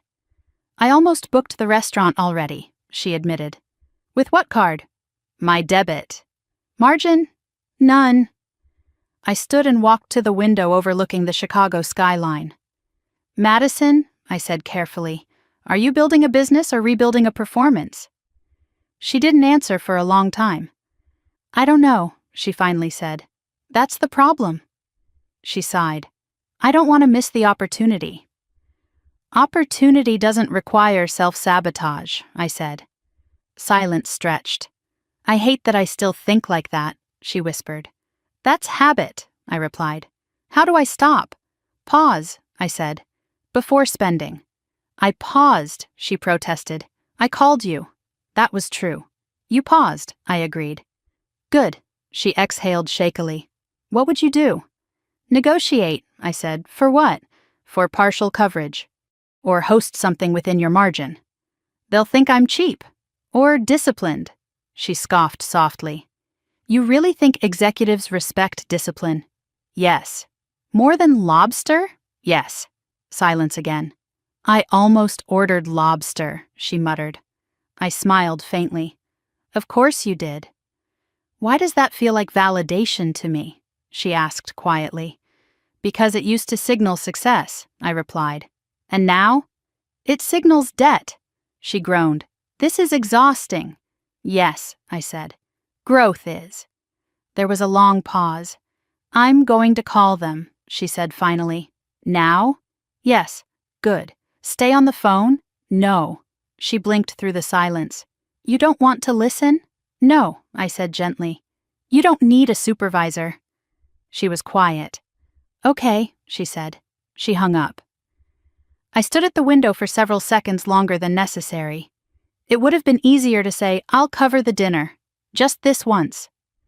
But just this once was the phrase that had built a decade of instability.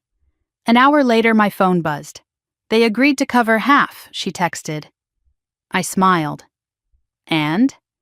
And I'm hosting it at a mid-range spot. No seafood towers. Good, I replied. There was another message. I almost said yes to the full thing. I know, I typed. She sent a final one. This feels different. How? Like I'm choosing not to impress. I stared at that. That's growth, I wrote. That evening, Daniel noticed the shift in my mood. She didn't blow it? He asked. No. She negotiated? Yes. He smiled. That's new. Yes. Later that week, Madison called again. The dinner's tomorrow, she said. Nervous? Yes. About what? That they'll judge. They might. Helpful. Judgment isn't fatal, I said. Embarrassment feels like it. It isn't. She was quiet. You really didn't reach for your card that night? She asked suddenly. At the steakhouse? Yes. I almost did. She inhaled sharply. What stopped you? The idea that if I paid, nothing would change. She was silent for several seconds. Thank you, she said quietly. For what? For not paying. The simplicity of that surprised me. You're welcome, I replied.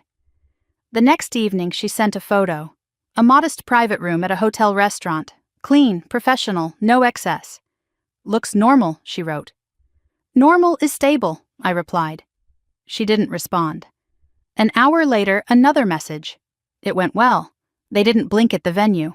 Good. They signed a follow-up contract. For how much? $7,000. I leaned back in my chair and exhaled slowly. That's solid. She sent one more message. No lobster. I laughed out loud. That night, as I sat at the kitchen island reviewing quarterly reports, I realized something. The test had shifted. It wasn't about refusing to pay anymore. It was about refusing to enable risk disguised as opportunity. And she had passed. Not perfectly, but intentionally. Before bed, Ethan padded into the kitchen. "Mom." "Yes?" "Is Aunt Madison coming to my soccer game Saturday?" "I think so." "Is she going to be loud?" "Probably less loud than before." He nodded thoughtfully. "Good." "Why?" "Because it's distracting." I smiled. Boundaries ripple. They don't just protect finances, they protect focus. As I turned off the lights and climbed into bed, my phone buzzed one last time, from Madison. "I didn't need you tonight." I stared at that sentence for a long moment. "I know," I typed back, and I didn't feel left out. I felt relieved. Because when someone learns to stand without your scaffolding, you don't lose importance. You gain distance. And distance, I was learning, is where strength multiplies.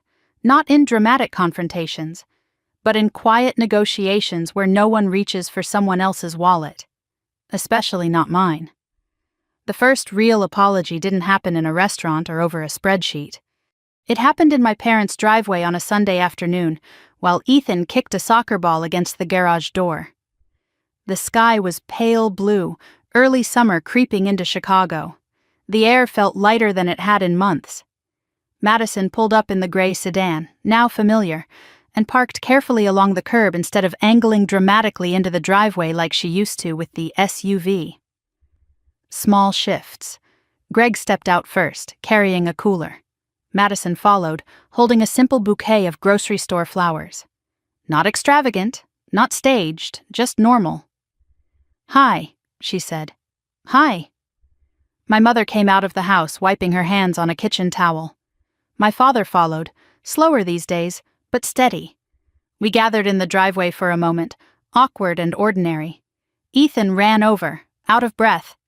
"Aunt Madison!" he shouted. She crouched and hugged him tightly. "Hey, superstar!" she said. No flashy gift, no loud announcement, just presence. Later, after lunch, while Ethan and Greg tossed the soccer ball back and forth, Madison approached me near the side yard. "I need to say something," she said quietly. I nodded once. She didn't look dramatic. She looked deliberate. "I'm sorry," she said. The words were clear, not rushed, not attached to excuses. "For what?" I asked gently. "For the steakhouse, for the assumption, for all of it." I didn't rush to respond. Apologies deserve silence before acceptance. "I didn't think," she continued. "I didn't think about Ethan's chair. I didn't think about the bill. I didn't think about you." She swallowed. "I thought about image." The honesty landed heavier than the apology. "I know," I said. She nodded. "And I'm sorry I dragged you into my mess for years." I studied her face. No deflection, no hidden hook, just clarity. "I accept that," I said finally. She exhaled slowly, almost shakily. "That's it?" she asked. "That's it." She blinked. "You're not going to dissect it?" "No." You're not going to remind me what I did?" "I don't need to." Silence stretched between us. "That feels anticlimactic," she muttered. "Growth usually is." She laughed softly. "I deserve that." We stood there for a moment, watching Ethan attempt a dramatic kick and miss completely. "You know what scared me most?" she asked suddenly. "What?" "That you didn't yell." I looked at her. "You were calm," she continued. "That was worse." "Why?" "Because it meant you weren't reacting. You were deciding." I didn't deny it. "I was done reacting," I said. She nodded slowly. "I used to think being dramatic meant being strong. It meant being loud. And you were quiet." "Yes." "And it worked." "It did." She hesitated. "Do you hate me?" "No." "Did you?" "No." She frowned slightly. "You weren't angry?" "I was tired," I said. That answer seemed to settle something in her. "I was angry," she admitted. "At you, at the bill, at the police, at Greg, at the kids." She paused. "But mostly at myself." That didn't surprise me. "When the SUV got repossessed," she continued, "I sat on the curb and thought about the steakhouse." I didn't interrupt. I realized you weren't humiliating me, she said. You were exposing me. Yes. And exposure felt cruel. It felt necessary, I replied. She nodded slowly. I know that now. Across the yard, my father laughed at something Ethan said. The sound carried easily. I always thought you were lucky, she said quietly. With what? With stability, with discipline, with Daniel. I chose those, I replied. I know. She wrapped her arms around herself briefly. I chose chaos, she admitted. You chose impulse, I corrected gently. Same thing. Not exactly. She tilted her head slightly. You still won't call it chaos? No. Why? Because chaos implies you didn't have control. She stared at me. You think I did? Yes. She looked down at the grass. That's harsher than chaos. It's honest. She absorbed that slowly. I didn't think you saw me that clearly, she said. I always did. Then why didn't you say something sooner? I did, I said. She thought about that. You did, she admitted. I just didn't listen. No. She shifted her weight. Do you ever think about that night? She asked. Yes. Does it still make you angry? No. What does it make you feel? Resolved. She smiled faintly. You love that word. Yes. It's annoying. I know. We both watched Ethan score an accidental goal off the garage door and cheer like he'd won a championship. He doesn't flinch around me, she said quietly. No. Why? Because you haven't given him a reason to. She swallowed. I was afraid he'd remember the screaming. He probably does, I said gently. She winced. But he also remembers you showing up. Her eyes flicked up to mine. That matters? Yes. She looked almost relieved. I thought one bad night defined everything. Only if it repeats. She nodded slowly. It won't, she said firmly. I believed her. That surprised me. You know, she said after a moment, when the police showed up, I thought you were ruining my life. And now? Now I think you might have saved it. I didn't respond. Some realizations don't need commentary. She glanced toward the house. Mom still thinks you were harsh. She would. But she stopped defending me. That's growth, too, she nodded. I used to rely on that. I know. And I used to rely on you. I know. Silence settled again. Not heavy, just steady. I don't want to compete with you anymore, she said softly. You never had to. I know, and I don't want to be rescued. I won't. She gave a small, almost shy smile. That's weirdly comforting. It should be. She took a breath. I'm going to mess up again, she admitted. Probably. You won't fix it. No. You won't shame me either. No, she nodded once. Okay. Across the yard, Ethan waved at us. Aunt Madison, watch this. She jogged over to him. No hesitation, no dramatic flourish, just presence. I stood there watching them for a moment longer. 10 months ago, she would have tried to buy his attention. Now she earned it. Daniel walked up beside me. That looked solid, he said quietly. Yes. She apologized? Yes. Did it feel real? Yes. He nodded slowly. You're not holding anything anymore, are you? No. He smiled faintly. That's new. Yes, it was. As the sun dipped lower and the backyard filled with golden light, I realized something unexpected. I didn't feel victorious. I felt balanced. The steakhouse had been explosive. This was quiet, and quiet lasts longer. Before Madison left that evening, she paused at the driveway. Reservation is for 12, she said softly. I looked at her. She smiled faintly. Lesson learned. Good, I replied. She got into the sedan and drove away without revving the engine. No spectacle, no drama, just forward motion. And that, more than any apology, told me the correction had worked. The call came at 11:42 on a Wednesday night. I was half asleep, the house quiet except for the low hum of the refrigerator downstairs. Daniel stirred beside me as my phone vibrated on the nightstand. Madison. My pulse didn't spike the way it used to. That was the first thing I noticed. I answered. Hey, I said, voice steady. There was no screaming, no panic, just breathing. Are you awake? She asked quietly. I am now. Sorry. What's going on? Silence stretched for a few seconds. Greg lost his overtime. I sat up slightly against the headboard. For how long? Indefinite. Reason? Company cutbacks. I nodded slowly, even though she couldn't see me. Okay.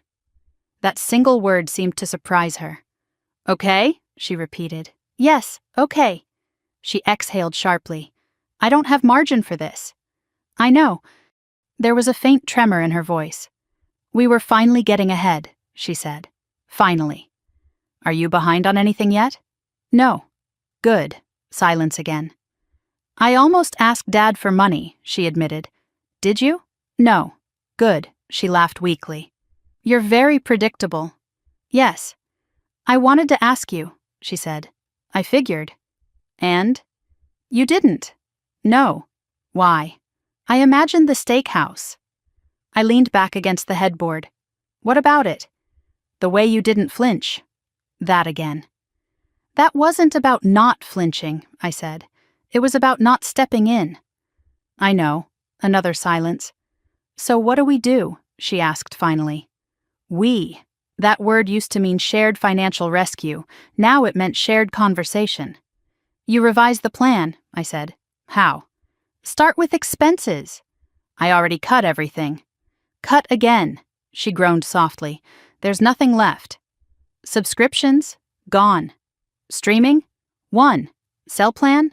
Basic. Insurance? Shopped. Food? Already strict.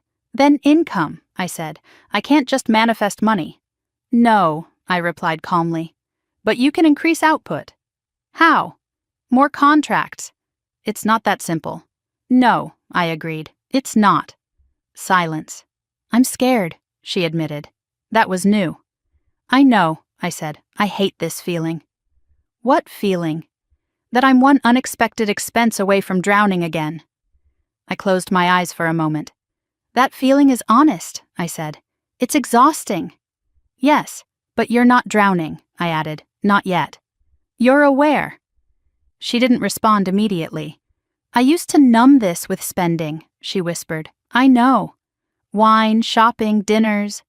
I know. I don't have that option now. No. And that's loud. What is? The anxiety. That made sense.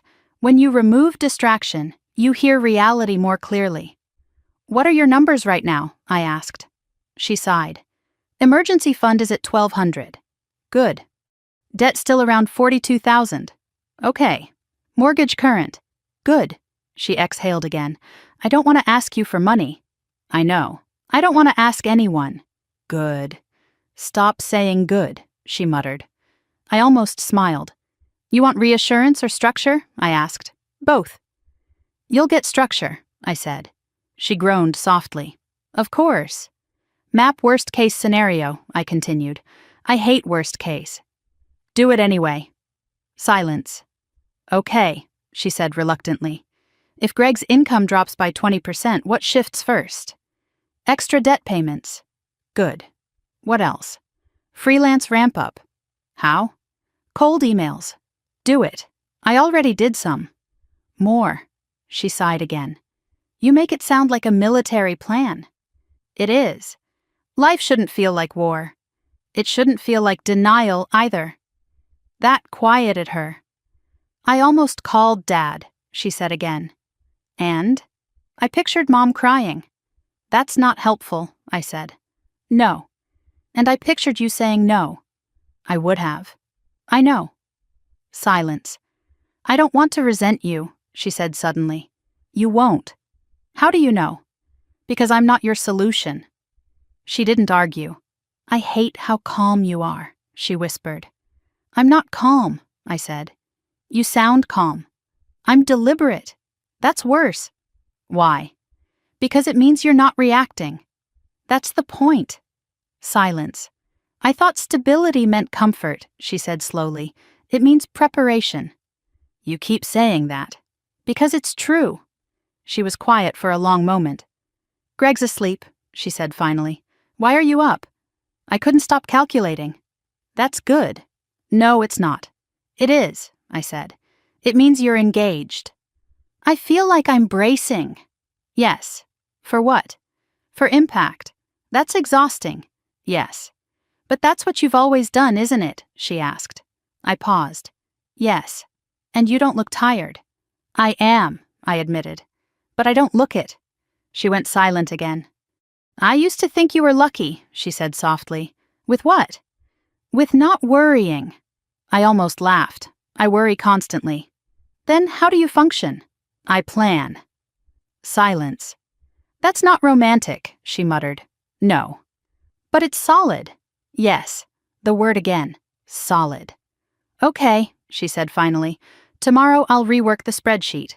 Good. Stop, I smiled faintly. You called me, I reminded her. I know. And I didn't give you money. No. And you're still on the phone. Yes. That's progress. She was quiet. You know what's weird? She asked. What? I don't feel abandoned. That's because you're not. You're not rescuing me. No. But you're not walking away. No. She let that sit. That's new. Yes. There was a long pause. Thank you, she said quietly. For what? For not making this about the steakhouse. It's not about the steakhouse. It feels like it could have been. It's about now. Silence. I'm going to be okay, she said suddenly. Yes. You sound sure. I am. Why? Because you're thinking before spending. She laughed softly. That's the bar? Yes, she exhaled. Okay. We stayed on the phone a few minutes longer, not talking much, just breathing. When she finally hung up, the house was silent again. Daniel shifted beside me. Everything okay? He murmured. Yes. She asking for money? No. He nodded sleepily. That's good. Yes, I whispered. Good. Not dramatic, not glamorous, just good. The next morning I woke up tired but steady. There was no emergency transfer, no frantic Venmo request, just a text from Madison, spreadsheet updated, sending 5 more cold emails today. I stared at it for a moment, then replied, solid. She sent back a single thumbs-up emoji, simple, contained, not champagne, not crisis, just effort. And effort, I was learning, is louder than panic when it's consistent. That night, as I closed my laptop after reviewing Ethan's 529 account, still growing slowly, steadily, I realized something. The real shift wasn't that she stopped spending recklessly. It was that she stopped looking for someone else to absorb the hit. And when that changes, everything changes. Not in fireworks, in quiet. And quiet is sustainable. The SUV came back into the story the day the leasing company called me by mistake. It was a Friday afternoon. I was finishing up a vendor contract review when my office line lit up with an unfamiliar number. This is Avery Morgan, I answered. Ms. Morgan, we're calling regarding the outstanding balance on the vehicle previously registered under Madison Morgan and Gregory Hale. My grip on the receiver tightened slightly. I'm not financially responsible for that vehicle, I said evenly. We're aware, the woman replied. Your name was previously listed as a secondary contact. We're updating records following the repossession auction. Auction. So it had gone that far. I was removed from that file weeks ago, I said. Yes, she confirmed. This is simply procedural. The vehicle sold at auction below remaining balance. How much below? I asked before I could stop myself. There was a brief pause as she clicked through screens. 12,000. I closed my eyes briefly. Thank you, I said calmly, and hung up. I didn't call Madison immediately. That would have been the old instinct. Jump in, warn her, brace. Instead, I waited. She texted an hour later. Did they call you? Yes. Silence. Then, we knew it would sell low. How much? I typed. 12,000. So she knew. And? We're negotiating a settlement. Good, I replied. There was a longer pause this time. I keep thinking about that steakhouse bill, she wrote. In what way? If you'd paid that night, I would have still believed someone would absorb the SUV. I read that twice. Probably, I answered. She sent another message. It's humbling to realize how far denial stretches. Yes. I waited for accusation. It didn't come. Instead, another text. Greg said something last night. What? He said we were living like inheritance was guaranteed. That hit. There was no inheritance, just assumptions. What did you say? I asked. I said we were living like Avery was inheritance. The honesty startled me. And now, I typed, now we're living like no one is. I leaned back in my office chair and let that settle. That was the shift. For years, she had lived as if rescue was predictable. Now, unpredictability was reality. That evening, she called. We're meeting with the leasing company Monday, she said. Okay. They offered a payment plan. Terms? 4 years. Interest? Low. Can you manage it? Yes. I paused. Then do it. You're not going to analyze it? You already did. She exhaled softly. That feels strange. What does? Making a decision without expecting you to dissect it. I almost smiled. You can handle it. Can I? Yes. She went quiet. I'm tired of proving you right, she muttered. You're not proving me right, I said. You're proving yourself stable. She let that sit. Monday came and went without drama. No frantic messages, no requests. Just a short text at 5:30 p.m. settlement signed. Payment manageable. Good, I replied. She sent another message. I cried in the parking lot. Why? Because no one else was fixing it. I stared at the phone, and we still managed. I let out a slow breath. That was the moment. The first time she faced a financial consequence entirely on her own and survived it. That night, my parents came over unexpectedly. My mother's face was pale.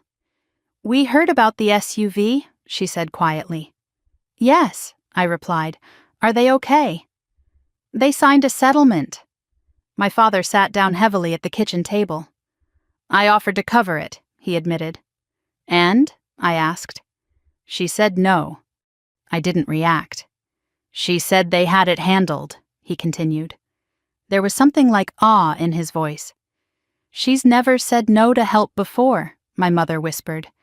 No, I agreed. We sat there for a moment. She's different, my father said finally. Yes. And you're not pushing her? No. You're not advising. Only when she asks. My mother looked at me carefully. I used to think you were too hard on her, she said. And now? I think we were too soft. That admission felt heavier than any apology Madison had offered. She used to panic, my father said quietly. Now she calculates. I almost smiled. Yes.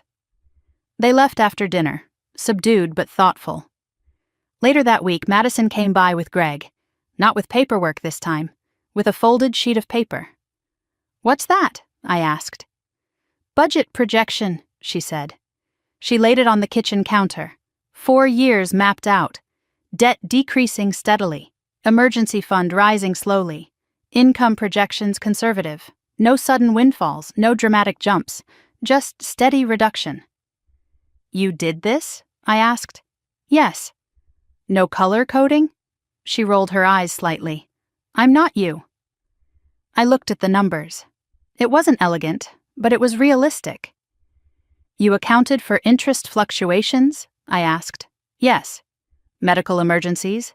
3,000 buffer in year 2. Kids' activities? Scaled. She watched my face carefully. Well, it's solid, I said. She exhaled slowly. Solid, she repeated. Yes. Greg stood quietly beside her.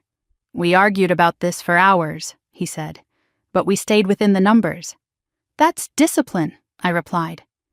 Madison leaned against the counter. I thought discipline meant restriction, she said. It means alignment. With what? With reality, She nodded slowly. I keep replaying that night in my head, she admitted. The screaming? Yes. And? I see myself now, and I cringe. That's growth, I said. It's embarrassing. Yes. But I don't feel angry at you anymore. That's good.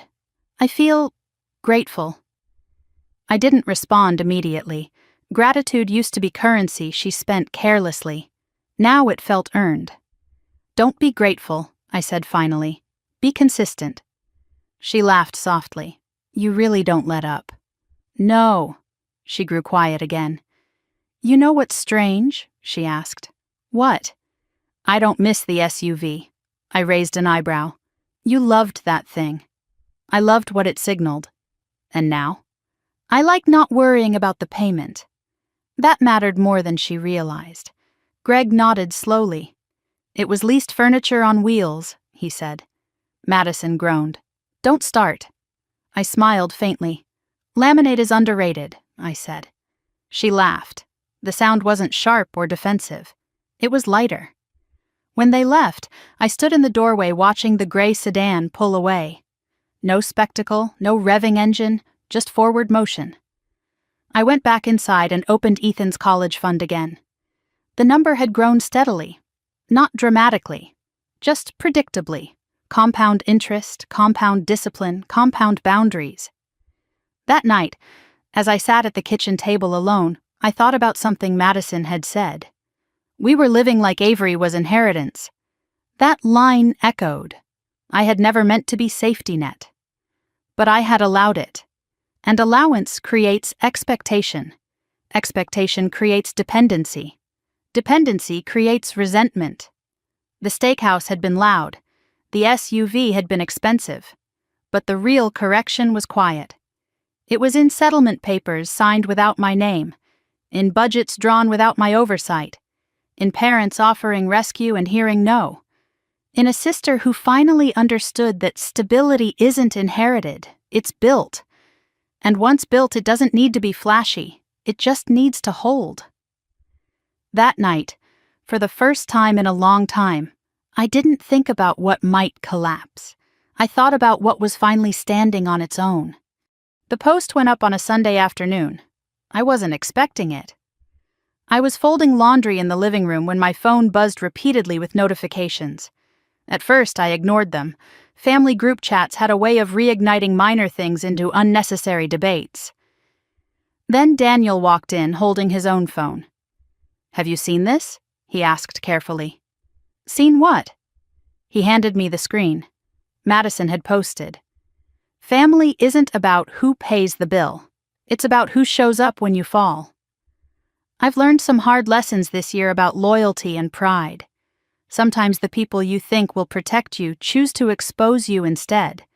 But exposure can feel like betrayal when you're not ready to face yourself. Growth hurts. But I'm grateful for the wake-up call. No names, no tags. But the undertone was clear. I read it twice, then a third time. My pulse didn't spike. That surprised me. She didn't attack you, Daniel said quietly. No. But she positioned herself as wounded. Yes. The comments were already stacking up. You're so brave. Family can be cruel. Proud of your growth. Then one that made me pause. Sometimes tough love is the only love that sticks. That one had more likes than the others. Interesting. I didn't comment. I didn't react. But 10 minutes later, my phone rang. Madison, I answered. You saw it, she said. Yes. You're not mad? No. Silence. You're not going to respond? She asked. No. Why? Because it's your narrative. She exhaled slowly. I didn't name you. I know. I wasn't blaming you. I know. She hesitated. I was trying to explain. To who? To myself. That was honest. It reads like ambiguity, I said gently. I didn't know how to write it without sounding defensive. You don't have to write it at all. She was quiet for a long moment. I didn't want people thinking you destroyed me. Did I? No. Then why clarify? She sighed. Because I used to think you did. That caught me off guard. And now? Now I think you interrupted me. That was different. Interrupted what? I asked. My illusion. I leaned back into the couch.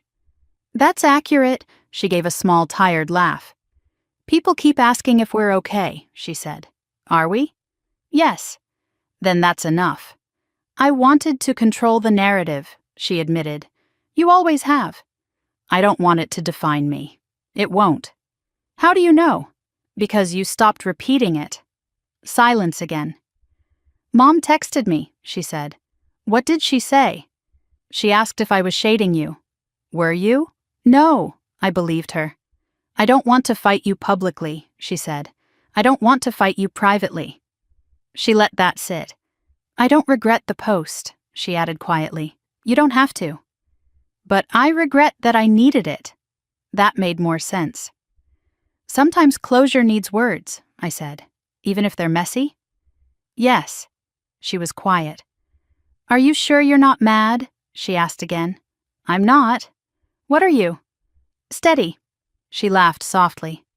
You're impossible. I'm consistent. She exhaled. Okay. After we hung up, I set my phone down and went back to folding laundry. Daniel watched me carefully. You're not bothered? He asked. It's not escalation, I said. She still frames it like you exposed her. I did. That doesn't sting? No. Why? Because exposure isn't cruelty. He nodded slowly. Do you think she posted to test you? Probably. And? I didn't bite. That was the shift. Months ago, I would have felt compelled to correct, to clarify, to defend. Now I felt detached. Later that evening, my father called. She didn't mean to criticize you, he said immediately. I know. She's trying to process. I know. She's embarrassed. That's not fatal. He was quiet. She's changed, he said. Yes. You have too. Yes. Less reactive. Yes. More deliberate. I almost smiled. That's accurate. He hesitated. I'm proud of both of you, he said finally. That caught me off guard. Why? Because you didn't fracture. We were already cracked, I replied gently. He didn't argue. That night, I scrolled through the comments again. Most were supportive, some dramatic, a few speculative. No one tagged me directly, no one escalated it. It was a contained ripple, and I let it remain that way. The next day, Madison texted. Someone messaged me privately asking if you were abusive. I stared at that. What did you say? I typed. That you weren't. Good. I didn't over-explain. Good. She paused. It felt strange defending you. Why? Because I used to think I was defending myself from you. I read that twice. And now? Now I think I was defending my pride. That was more accurate. I didn't respond immediately. Then I typed, Pride is expensive. She sent back a laughing emoji. Stop! I didn't. 2 days later, we ran into each other at a grocery store. Completely unplanned. She was in the produce section comparing price per pound tags. That alone would have been unthinkable a year ago. Hey, she said, holding up 2 bags of apples. Which is cheaper per ounce? I glanced at the labels. Bag. Thought so. We stood there for a moment, awkward but calm. I almost deleted the post, she admitted. Why? Because I didn't want you thinking I was blaming you. I don't, she studied my face. You're not curious what people are saying? No. Really? Really? She shook her head slightly. You don't chase narrative. No. I used to live inside it. I know. She placed the apples in her cart. I don't miss that. What? The performance. That's good. She hesitated. Do you ever regret not paying that night? No. Not even a little? No. She nodded slowly. I don't regret it either, she said. That was new. You regret the screaming, I replied. Yes. But not the lesson. No. We walked toward checkout together. Separate carts, separate totals, no shared payment, no awkwardness, just parallel. As she paid with her debit card, she glanced at me. Separate checks, she said lightly. Yes. She smiled faintly. Feels normal now. Yes, and it did. Later that week, Ethan asked me something unexpected. Mom? Yes? Why do grown-ups care so much about what other people think? I considered that. Because it feels like survival, I said. Is it? No. What is? Character. He nodded slowly. Is Aunt Madison okay? Yes. Because she doesn't yell anymore. That's good. He smiled faintly. Boundaries, he said again. Yes. The word had become almost sacred in our house. Not aggressive, not defensive, just structural. That night, as I closed my laptop and glanced once more at Ethan's steadily growing 529 account, I realized something important. The steakhouse had been public, the post had been public, but the correction? It had become private. And private growth doesn't need applause, it just needs consistency. I turned off the lights and went to bed without scrolling one more time. Because when you stop chasing narrative, narrative stops chasing you. And that was the quietest victory of all. The invitation arrived in a cream envelope with my name written in my mother's careful handwriting. Sunday dinner. All of us. No agenda. That last part made me pause. No agenda. I held the card for a moment before setting it on the kitchen counter. Daniel looked up from the stove. What is it? Family dinner, I said. He raised an eyebrow. That sounds ominous. Apparently no agenda. He laughed softly. That's definitely an agenda. I didn't disagree. It had been nearly 8 months since the steakhouse. Since the repossession, since the budget spreadsheets, since the social media ripple. Things had stabilized, but stability doesn't erase history. It just builds over it. Are we going? He asked. Yes? You're sure? Yes?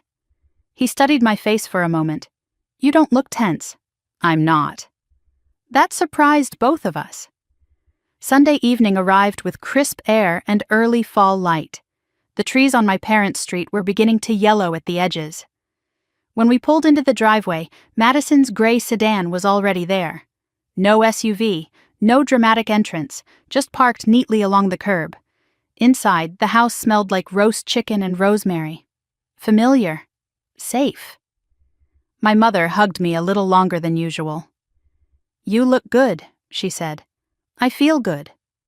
My father clasped Daniel's shoulder and nodded once. There was a quiet respect in the room that hadn't existed before.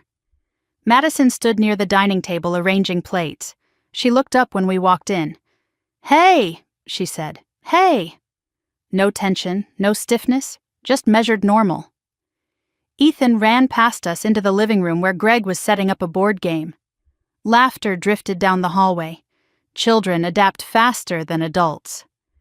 We gathered at the table. 12 chairs. That detail did not go unnoticed.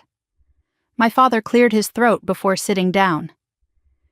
Before we eat, he said, I want to say something. The air shifted slightly. Not heavy, just attentive. We haven't handled things well in the past, he continued. My mother stared down at her folded napkin.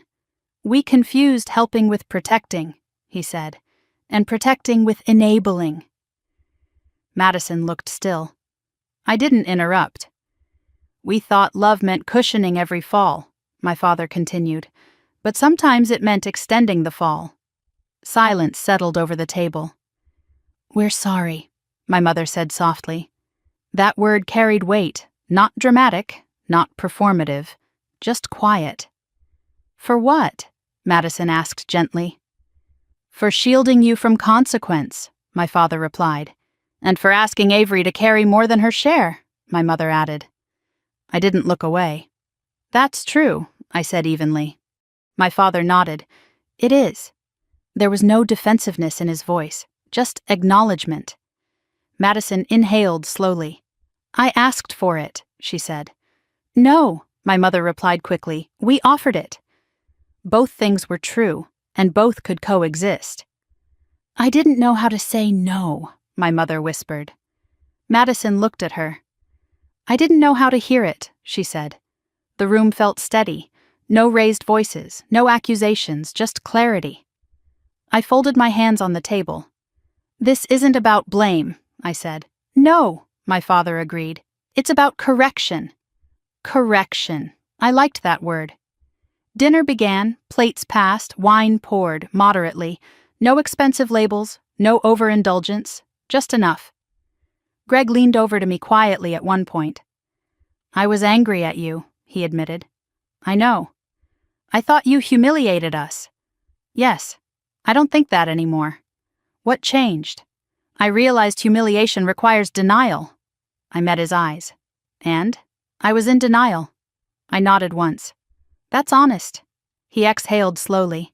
I needed that, Bill. I almost smiled. Most people don't say that. I wouldn't have said it 6 months ago. We ate in relative calm. Conversation drifted toward normal things: work, school, weather. The tension that once clung to these dinners was absent. Not because history vanished, but because it had been confronted. After dessert, my mother brought out coffee. Madison stood up unexpectedly. I need to say something too, she said. The room quieted again.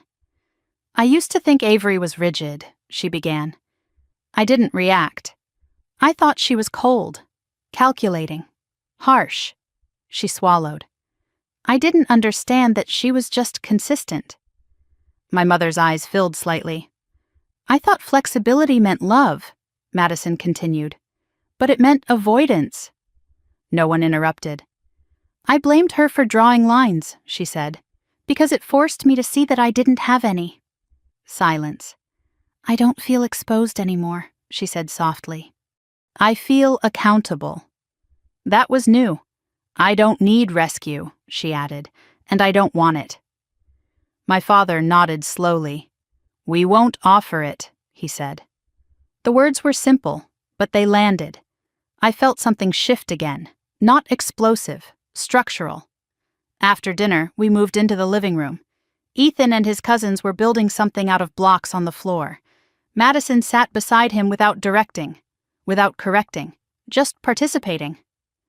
I watched her for a moment. The performance was gone, not replaced with shame, replaced with presence. Later, as coats were gathered and goodbyes exchanged, my mother pulled me aside. I didn't realize how much pressure we put on you, she said quietly. You didn't see it. I see it now. That's enough. She hesitated. Are we okay? Yes. Truly? Yes. She exhaled. That feels different. It is. When we stepped outside into the cool evening air, Daniel slipped his hand into mine. That felt clean, he said. Yes. No undercurrent. No. He glanced back at the house. They're adjusting. Yes. And you? I'm steady. He smiled faintly. You always are. As we drove home, Ethan chattered about the board game. No mention of tension, no memory of screaming. Just ordinary. When we pulled into our driveway, I sat for a moment before turning off the engine. Reservation for 12, Daniel said lightly. I glanced at him. What? 12 seats, no more. I smiled faintly. Yes. Inside the house, I checked Ethan's 529 account again. The number had grown modestly, no leaps, no miracles, just steady accumulation, the kind that doesn't make headlines, but builds futures. That night, lying in bed, I thought about something my father had said. Correction. That was what this had been. Not revenge, not humiliation, not dominance. Correction. Boundaries are not walls. They are measurements. They define load-bearing capacity. And for the first time in a long time, our family structure felt aligned. Not perfect, not dramatic, just aligned. And alignment, I had learned, is stronger than applause. The call came from my mother on a Tuesday morning while I was reviewing quarterly projections. Avery, she said, her voice thin, it's about your father. My pen stopped moving. What about him? He had chest pain. My body went cold, but my voice didn't. Where is he? Northwestern. I'm on my way. I ended the call, shut my laptop, and walked straight to Daniel's office. Dad's at the hospital, I said. He stood up immediately. I'll get Ethan from school. he replied. No panic, just movement. By the time I reached the hospital, Madison was already there. She was sitting rigidly in a molded plastic chair outside the cardiology wing. Her hands were clasped tightly in her lap. He's stable, she said before I could ask. What happened?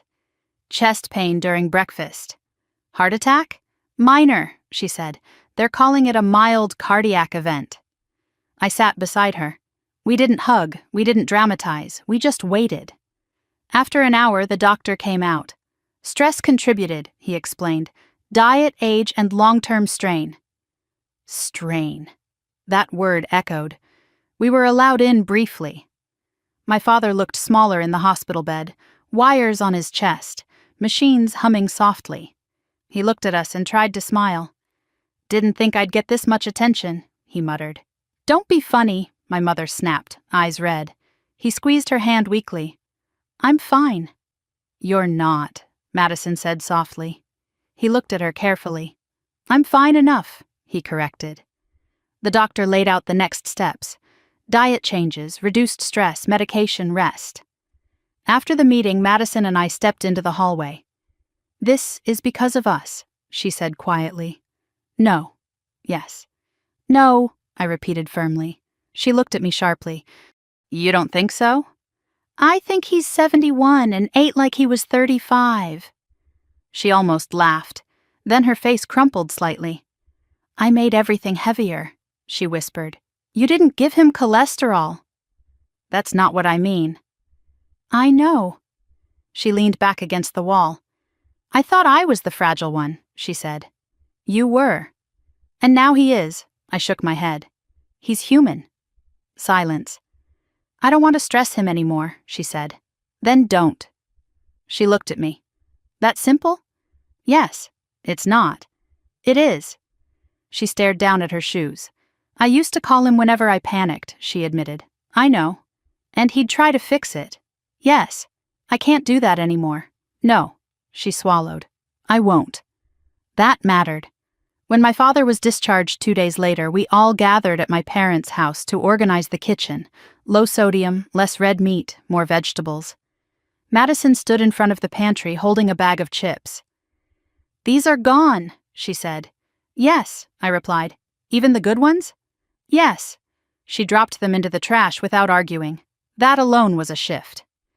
We worked side by side quietly. No one assigned roles. No one competed. Just shared effort. Later, my father sat at the table watching us. You two are different, he said.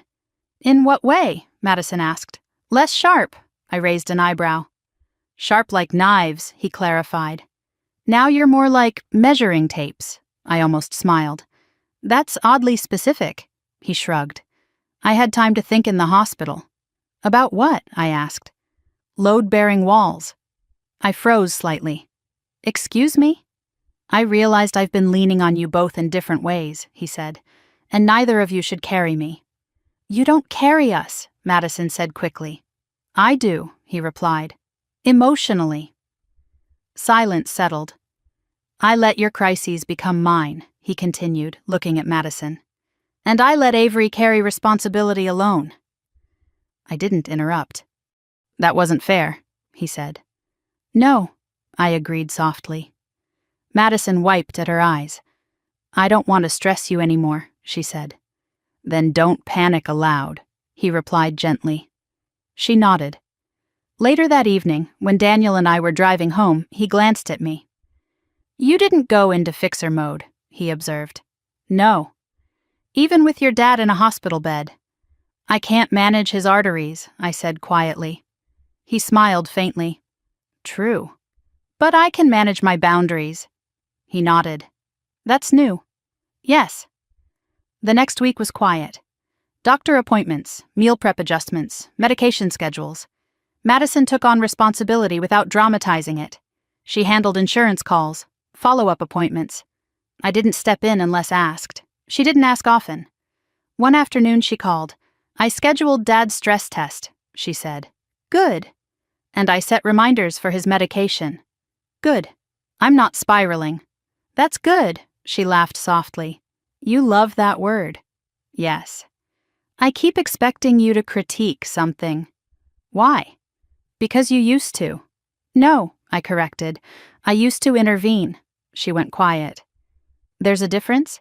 Yes. She absorbed that. I don't want to be your project, she said suddenly. You're not. Was I? Yes. Silence. I didn't know how not to be. You're learning. She exhaled slowly. I think Dad's heart scare scared me more than the repo. Why?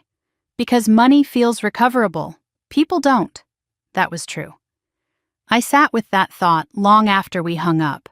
The steakhouse had been about pride, the SUV about denial, but this was about fragility, and fragility changes priorities.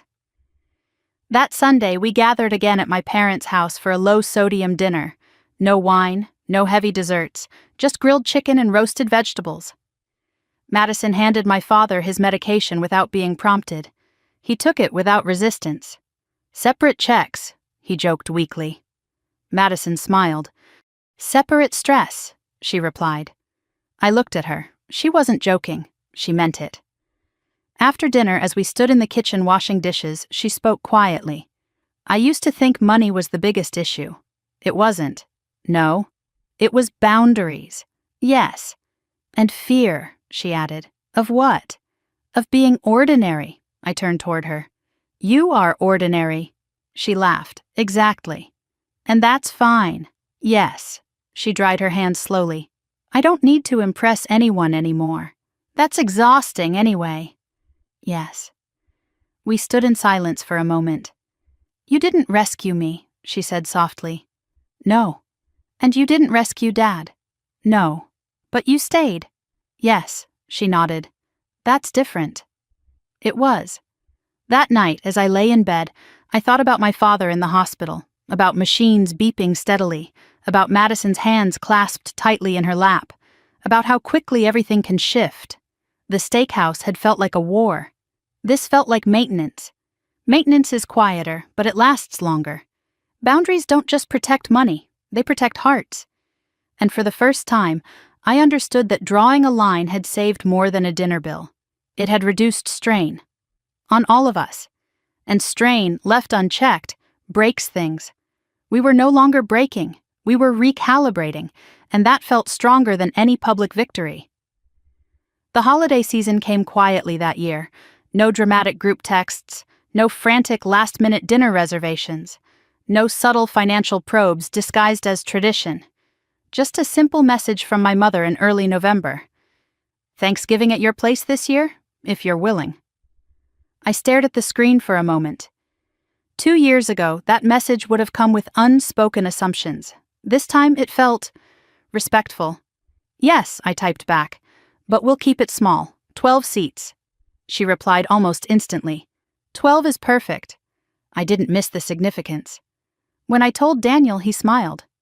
Still 12, he said. Always 12. Does that number comfort you now? It anchors me. He nodded. It used to represent conflict. Yes. And now? Structure. That felt accurate. The week leading up to Thanksgiving was calm. Madison texted asking what she could bring. Not performatively, not competitively, just plainly. Vegetables or dessert? She asked. Vegetables, I replied. Roasted Brussels sprouts. Done. No negotiation, no subtle testing. Just alignment. On Thanksgiving morning, I woke before sunrise. The house was quiet. I moved through the kitchen methodically. Turkey in the oven. Timers set. Side dishes staged. I wasn't bracing. I was preparing. There's a difference. By noon, the house filled with the smell of rosemary and garlic. Ethan hovered nearby, asking if he could help. You can set the table, I said. 12? He asked automatically. Yes. He counted the plates carefully. No extras, no folding chairs in the corner, just 12. At 1:30, Madison arrived. She stepped out of the gray sedan wearing a wool sweater and jeans. No designer bag, no dramatic entrance, just a casserole dish balanced carefully in her hands. Hey, she said as I opened the door. Hey, she handed me the dish. They might be a little overdone, she admitted. That's fine. I measured the oil. I smiled faintly. I'm proud of you. She rolled her eyes. Don't start. But she was smiling. My parents arrived next. My father looked healthier, thinner, more deliberate. He hugged Ethan tightly. Smells good, he said. It's simple, I replied. Simple's better. We gathered in the living room before dinner. No tension, no scanning for unspoken shifts, just conversation.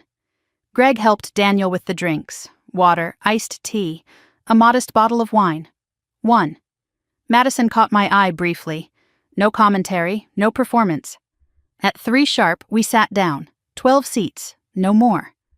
My father cleared his throat. To boundaries, he said unexpectedly. Madison laughed softly. To growth, she added. To structure, Daniel said. To ordinary, I finished. We clinked glasses lightly. Dinner unfolded without incident. No one overreached. No one overindulged. No one attempted to dominate conversation. Madison asked Ethan about school. Listened, really listened. Greg talked about work overtime cautiously returning. No bragging, no inflation, just facts. At one point, my mother reached for more gravy, then paused. Do I need to ask permission? She teased lightly. I raised an eyebrow. You know the limits. She smiled. We laughed. It wasn't sharp. It was shared. After dinner, while the kids cleared plates, Madison stood beside me at the sink. You know what's strange? She said quietly. What? I'm not anxious. That's good. Stop, I smiled. I'm serious, she continued. I used to feel like I needed to prove something at these dinners. You don't. I know. She rinsed a plate slowly. I don't feel smaller without the SUV, she said. You're not. I don't feel invisible without expensive wine. You're not. She dried her hands. I feel steady. I nodded. That's better than impressive. She leaned against the counter. I thought you were controlling, she admitted. I was controlled. That's different. Yes. Silence settled between us, comfortable. I don't think about that steakhouse night with anger anymore, she said softly. What do you think about? The chair. I looked at her. Ethan's chair, she clarified. I swallowed. I see it now. That's growth, I said. It hurts less, she replied. Later, as dessert was served, my father looked around the table. This feels lighter, he said. It is, my mother replied. Why? He asked. Because no one's waiting to be rescued, Madison answered quietly. That was the truth. No safety net being stretched thin, no hidden expectations under the table. Just food, just presents, just 12 seats. After dinner, Ethan pulled Madison into the living room to show her his latest Lego build. She knelt beside him without checking her phone, without posing for photos, just building. I watched for a moment. No performance, no narrative, just participation. Daniel joined me near the doorway. You're not scanning the room, he observed. No. You used to. I know. What changed? I stopped preparing for collapse. He nodded slowly. That's powerful. It's peaceful. When my parents left later that evening, my mother hugged me tightly. You've built something solid here, she whispered. I didn't build it alone. She pulled back slightly. No, she said, but you held it. Madison lingered in the doorway after Greg and the kids walked ahead. I'm not embarrassed anymore, she said quietly. About what? About needing correction. I looked at her carefully. That's rare. I know, she hesitated. I don't want to go back.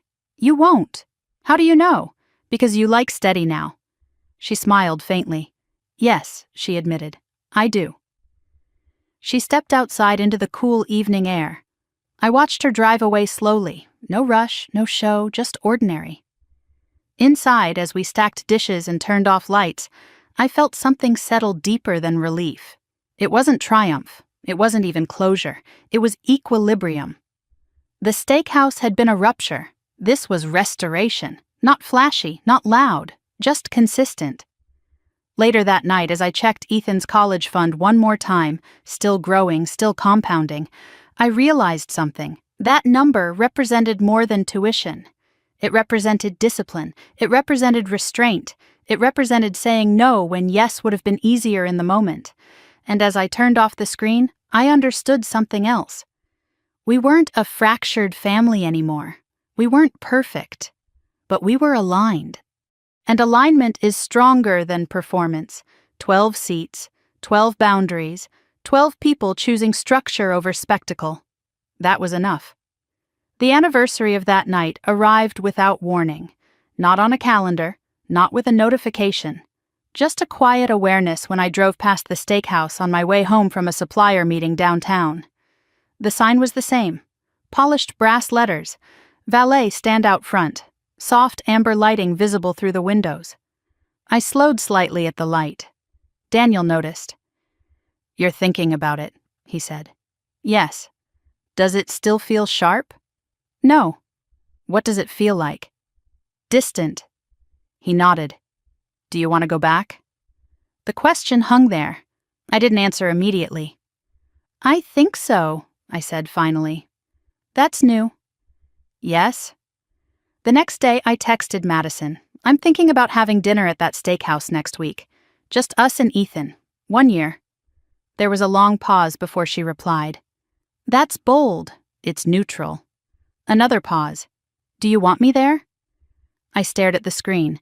This wasn't an invitation. This was a test. "No," I typed. "Not because you're excluded, because this is something I need to close quietly." 3 dots appeared almost instantly. "I understand." And then, "Thank you for telling me." That mattered. The following Friday, I made a reservation. 12 seats were no longer necessary, just 3. But I still asked the hostess for a specific table, not the alcove, a smaller one near the window. When we walked in, the maitre d' recognized me. "Ms. Morgan," he said warmly. "It's been a while." "Yes." He glanced at Ethan. "Happy early birthday again." Ethan grinned. 11.5 now, he corrected. We sat. No tension in my shoulders, no scanning for disruption, just dinner. Daniel ordered the house red, 1 glass. I ordered sparkling water. Ethan ordered pasta. As we waited for appetizers, Daniel studied me carefully. "You're not bracing," he said. "No." "You're not reliving it." "No." "Then what are you doing?" "Reclaiming." He nodded slowly. "From who?" "From memory." That felt accurate. When the breadbasket arrived, I caught myself smiling faintly, not because it was expensive, but because it was ordinary. 1 year ago, this room had felt like a battlefield. Now it felt like furniture. The waiter placed the menus down. "Would you like to start with a bottle?" he asked politely. "No," I replied evenly. "Just separate checks." Daniel smirked slightly. "Habit," he murmured. "Principle," I corrected gently. Ethan glanced up. "Why do you always say that?" he asked. "Because it's clear." "About what?" "Responsibility?" He nodded slowly, accepting that answer. Midway through dinner, my phone buzzed. Madison. I hesitated for a moment before opening it. "How does it feel?" she wrote. "Calm," I replied. I expected more from her. There was a pause. Then, "I drove past there yesterday and kept going." I stared at that. "Why?" I typed. "I'm not ready. I thought about that." "That's okay," I wrote back. Another pause. "Are you angry at me for not going?" "No." "Are you judging me?" "No." 3 dots again. "Thank you." I set my phone down. Daniel watched me carefully. "She checking in?" he asked. "Yes." "She not coming?" "No." He nodded. "That's fair." "Yes." Ethan finished his pasta and leaned back in his chair. "This place is fancy," he said. "It's structured," I replied. He laughed. "Everything is structured to you." "Yes." "And that's good?" "Yes." He considered that. "I like it," he said. That meant more than he realized. After dessert, the waiter brought the check. 3 separate bills, neat, clear, contained. I paid mine without hesitation. No drama, no lingering tension. As we stood to leave, I glanced around the dining room. No ghosts, No echo of screaming, no humiliation. Just quiet clinking of silverware and low conversation. We stepped outside into the cool night air. Daniel slipped his hand into mine. "How do you feel?" he asked. "Free," I said. "From what?" "From proving anything." That was the truth. That night had once felt like a declaration. Now it felt like history. On the drive home, Ethan asked a question I hadn't expected. "Was this where Aunt Madison yelled?" Daniel glanced at me. "Yes," I said calmly. "Why?" "Because she was scared." "Of what?" "Of paying." He frowned slightly. "That's silly." "It was bigger than money," I said gently. "What was it?" "Pride." He nodded slowly. "Did you yell?" "No." "Why not?" "Because yelling doesn't fix math." He laughed. "That's funny." "It's true." When we got home, I tucked him into bed. "Are you proud of me?" he asked suddenly. "For what?" "For not yelling at school when that kid cut in line." I smiled softly. "Yes." "Because yelling doesn't fix math?" "Yes." He grinned sleepily. "Good." After he fell asleep, Daniel and I sat in the living room with the lights low. "You closed it," he said quietly. "Yes." "It doesn't own you anymore." "No." He studied me for a moment. "Did it ever?" I thought about that. "It did," I admitted. "For a while." "In what way?" "I kept replaying it, checking for mistakes." "And?" "I didn't make one." He nodded slowly. "You made a line." "Yes." The next morning, Madison called. "How was it?" she asked. "Uneventful." She exhaled softly. "That's good." "Yes." "I'm not there yet," she admitted. "You don't have to be." I still see myself standing up and screaming. "I see Ethan's chair." Silence. "That hurts more," she said. "Yes." She took a breath. "I'm glad you went." "So am I." "I think I'll go someday," she said. "When you're steady." Yes. That word again. Steady. "I'm getting there," she added. "I know." We didn't talk long. There was no need. Later that afternoon, I logged into Ethan's 529 account again. The original $1,247 I had redirected into it a year ago had grown. Not dramatically, but measurably. Interest compounds quietly. Like discipline, like boundaries, like correction. I closed the laptop and stood at the kitchen window watching the late afternoon light spill across the yard. I thought about the restaurant, about the screaming, about the repo, about the hospital, about Thanksgiving, about vegetables measured carefully in oil, about separate checks. None of it felt sharp anymore, just integrated. There are moments that define you, and then there are moments you redefine. That steakhouse used to be the site of rupture. Now it was just a building with decent pasta and predictable lighting. And that was the final shift. Not that the story disappeared, but that it stopped dominating the narrative. I had drawn a boundary. Madison had crossed it once. And then she had learned to see it, not as punishment, as structure. And structure, once respected, becomes invisible, which is exactly how it should be. I turned off the kitchen lights and went upstairs without checking my phone one more time. Because when a memory stops demanding rehearsal, you know it no longer controls you. And that was the quietest victory of all. The letter arrived on a Tuesday afternoon, tucked between utility bills and a catalog Ethan had already circled in red marker. It was addressed to Madison, but the return address was unfamiliar. Out of state, formal, corporate. I didn't open it. I texted her instead. "Mail here for you. Looks official." She called within minutes. "Don't open it," she said immediately. "I wasn't going to." "I think I know what it is." Her voice was steady.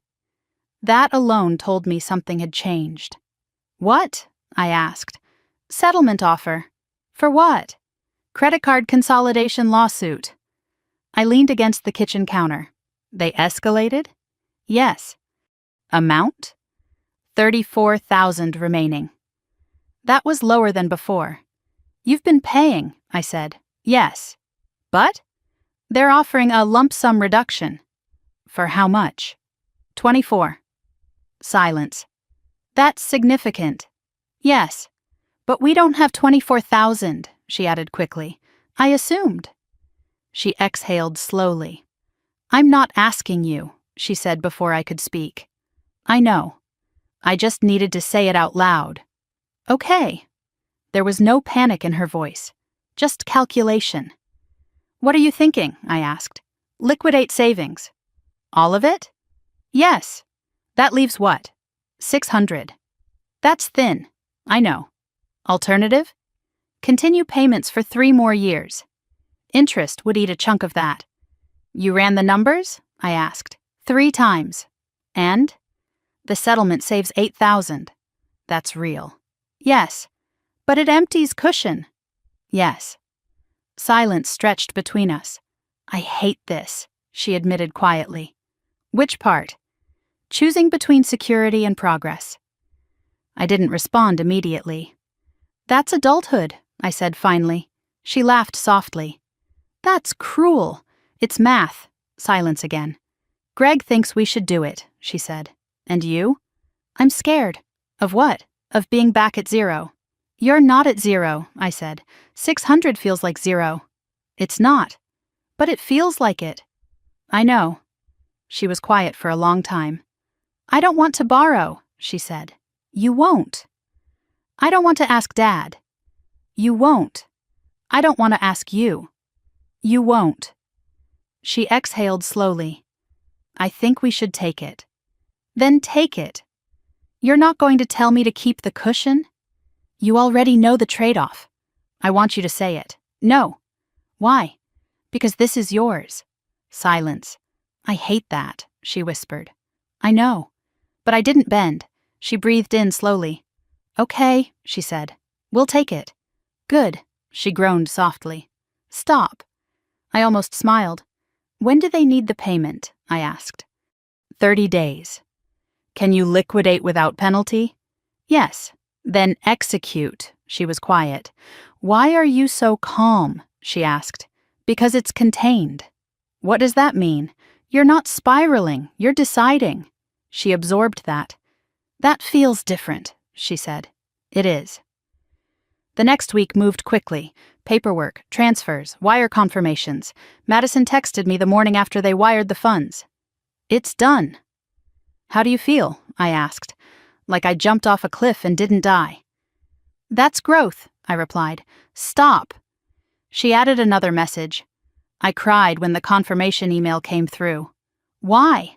Because it's the first time I paid something down instead of pushing it forward. That mattered. A week later, the official settlement confirmation arrived. Debt reduced, balance cleared, account closed. She called me that night. It's official, she said. Yes. I'm not in debt anymore. Yes. I keep waiting for a catch. There isn't one. Silence.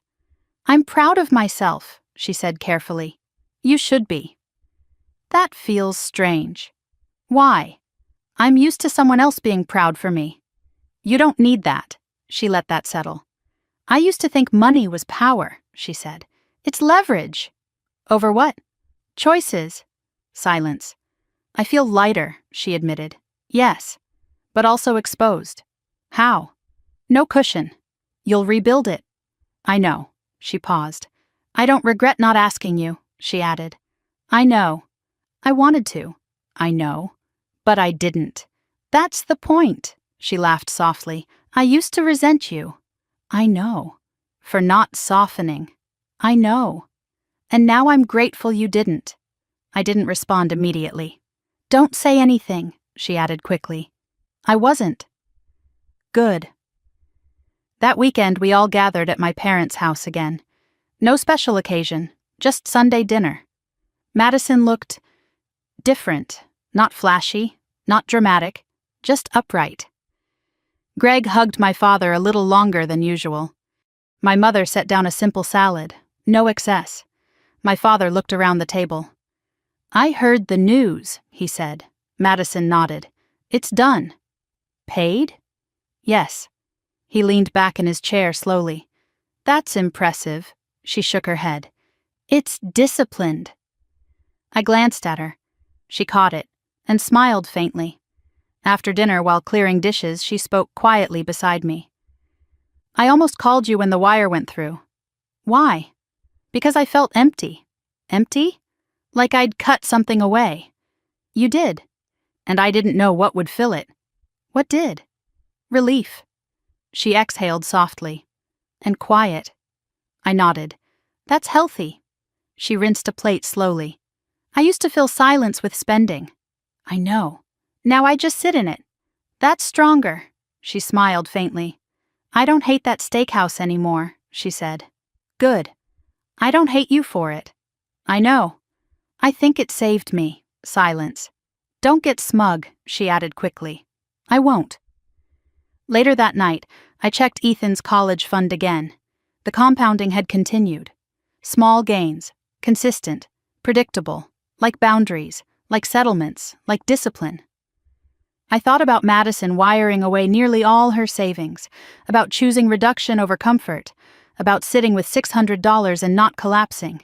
That was new, not glamorous, not dramatic, but solid. A year ago, she had screamed over $1,247. Now she had voluntarily wired $24,000 to erase debt. Without screaming, without asking, without collapsing. That was correction completed.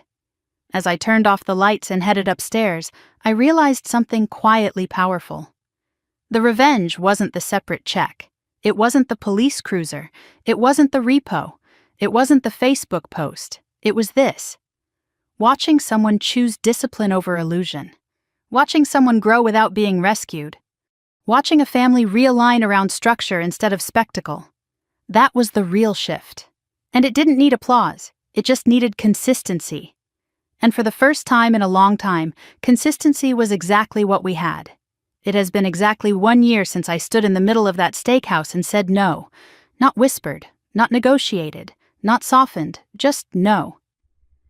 Tonight, I am back in the same city, at the same kitchen table, but the air feels different. Ethan is upstairs studying for a math test. Daniel is rinsing dishes beside me. And my phone lights up with a message from Madison. Emergency fund hit $5,000 today. I stare at the screen for a moment before smiling.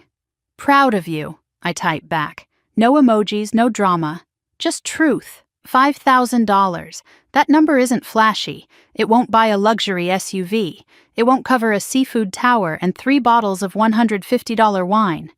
But it represents something stronger. It represents restraint. It represents repetition. It represents a woman who once screamed over a restaurant bill and now celebrates a savings milestone in silence. Daniel dries his hands and glances at me. Good news? He asks. Yes. She hit a goal? Yes. He nods slowly. She did the work. Yes. And that matters. A year ago, this story looked like revenge.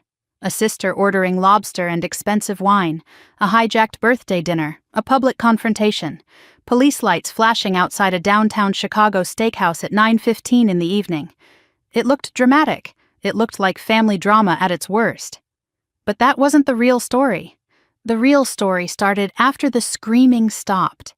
It started when the separate checks became a boundary instead of a stunt. It started when I stopped absorbing impact. When I stopped cushioning someone else's consequences, when I stopped confusing peacekeeping with self-betrayal. Madison didn't change overnight. She didn't wake up suddenly disciplined. She spiraled first. She blamed me. She posted vague things on social media about betrayal. She cried in parking lots. She sat on a curb the day her leased SUV was repossessed. She faced credit card debt that had quietly grown to over $60,000. She signed settlement papers. She rebuilt from $600 in savings. She wired $24,000 without asking for rescue. She measured olive oil. She compared apples by the ounce. She paid down debt instead of pushing it forward. That is not a dramatic transformation. It is a slow one. And slow is harder. Because slow requires repetition.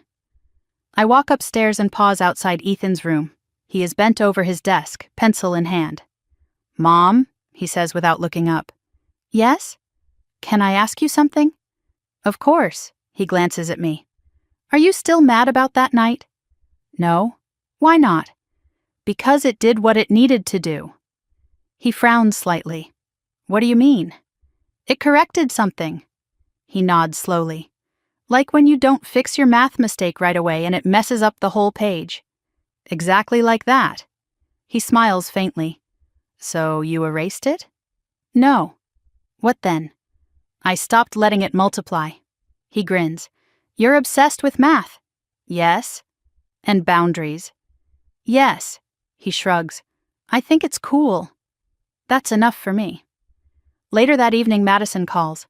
5,000, she repeats, almost like she doesn't believe it. Yes.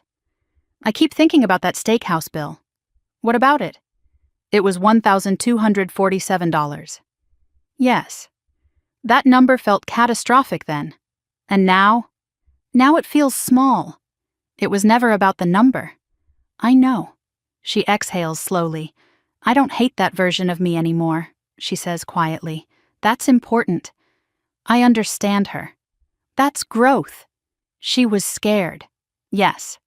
She thought money meant safety. It doesn't. No. It means options. Yes. Silence settles between us. I used to think you were lucky, she says again. With what? With discipline, I smile faintly. It wasn't luck. I know. It was choice. Yes. She pauses. Do you ever regret not paying that bill? She asks one last time. No. Not even to avoid the police. No. Not even to avoid humiliating me? No. She exhales softly. Good. We don't say anything for a few seconds. I'm glad you didn't, she adds quietly. So am I. After we hang up, I sit alone at the kitchen table. The house is quiet. The kind of quiet that feels earned. I think about that sentence I said a year ago. Reservation is for 12, not 12-ish, not 12 plus, and not on my tab. It sounded sharp at the time. Now it sounds clear. Clarity can feel cruel to someone who benefits from confusion. But clarity is kindness to yourself. That was the real lesson. Not about Lobster, not about expensive wine, not about separate checks, about boundaries, about refusing to fund delusion, about understanding that generosity without limits isn't virtue, it's erosion, and erosion eventually collapses structures.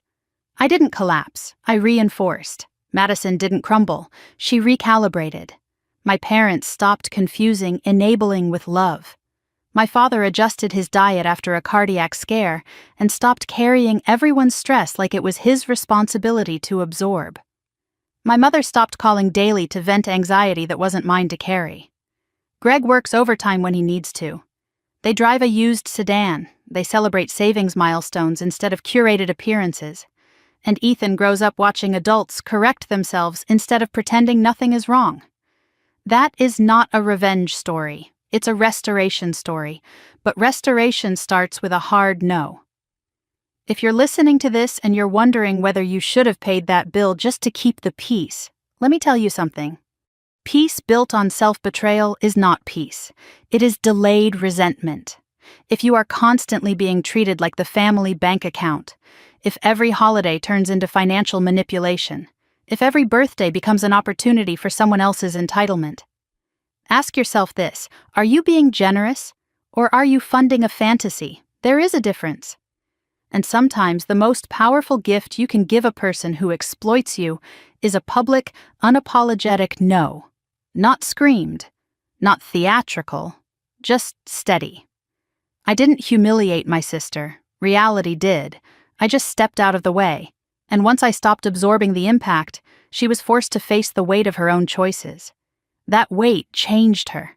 Not overnight, not magically, but permanently. Tonight, I look around my home, at the mortgage we can afford, at the college fund compounding quietly, at the family dinners that no longer carry tension, at the absence of chaos. And I know something for certain. You cannot live a champagne lifestyle on a beer budget, and you certainly cannot charge it to someone else's dignity.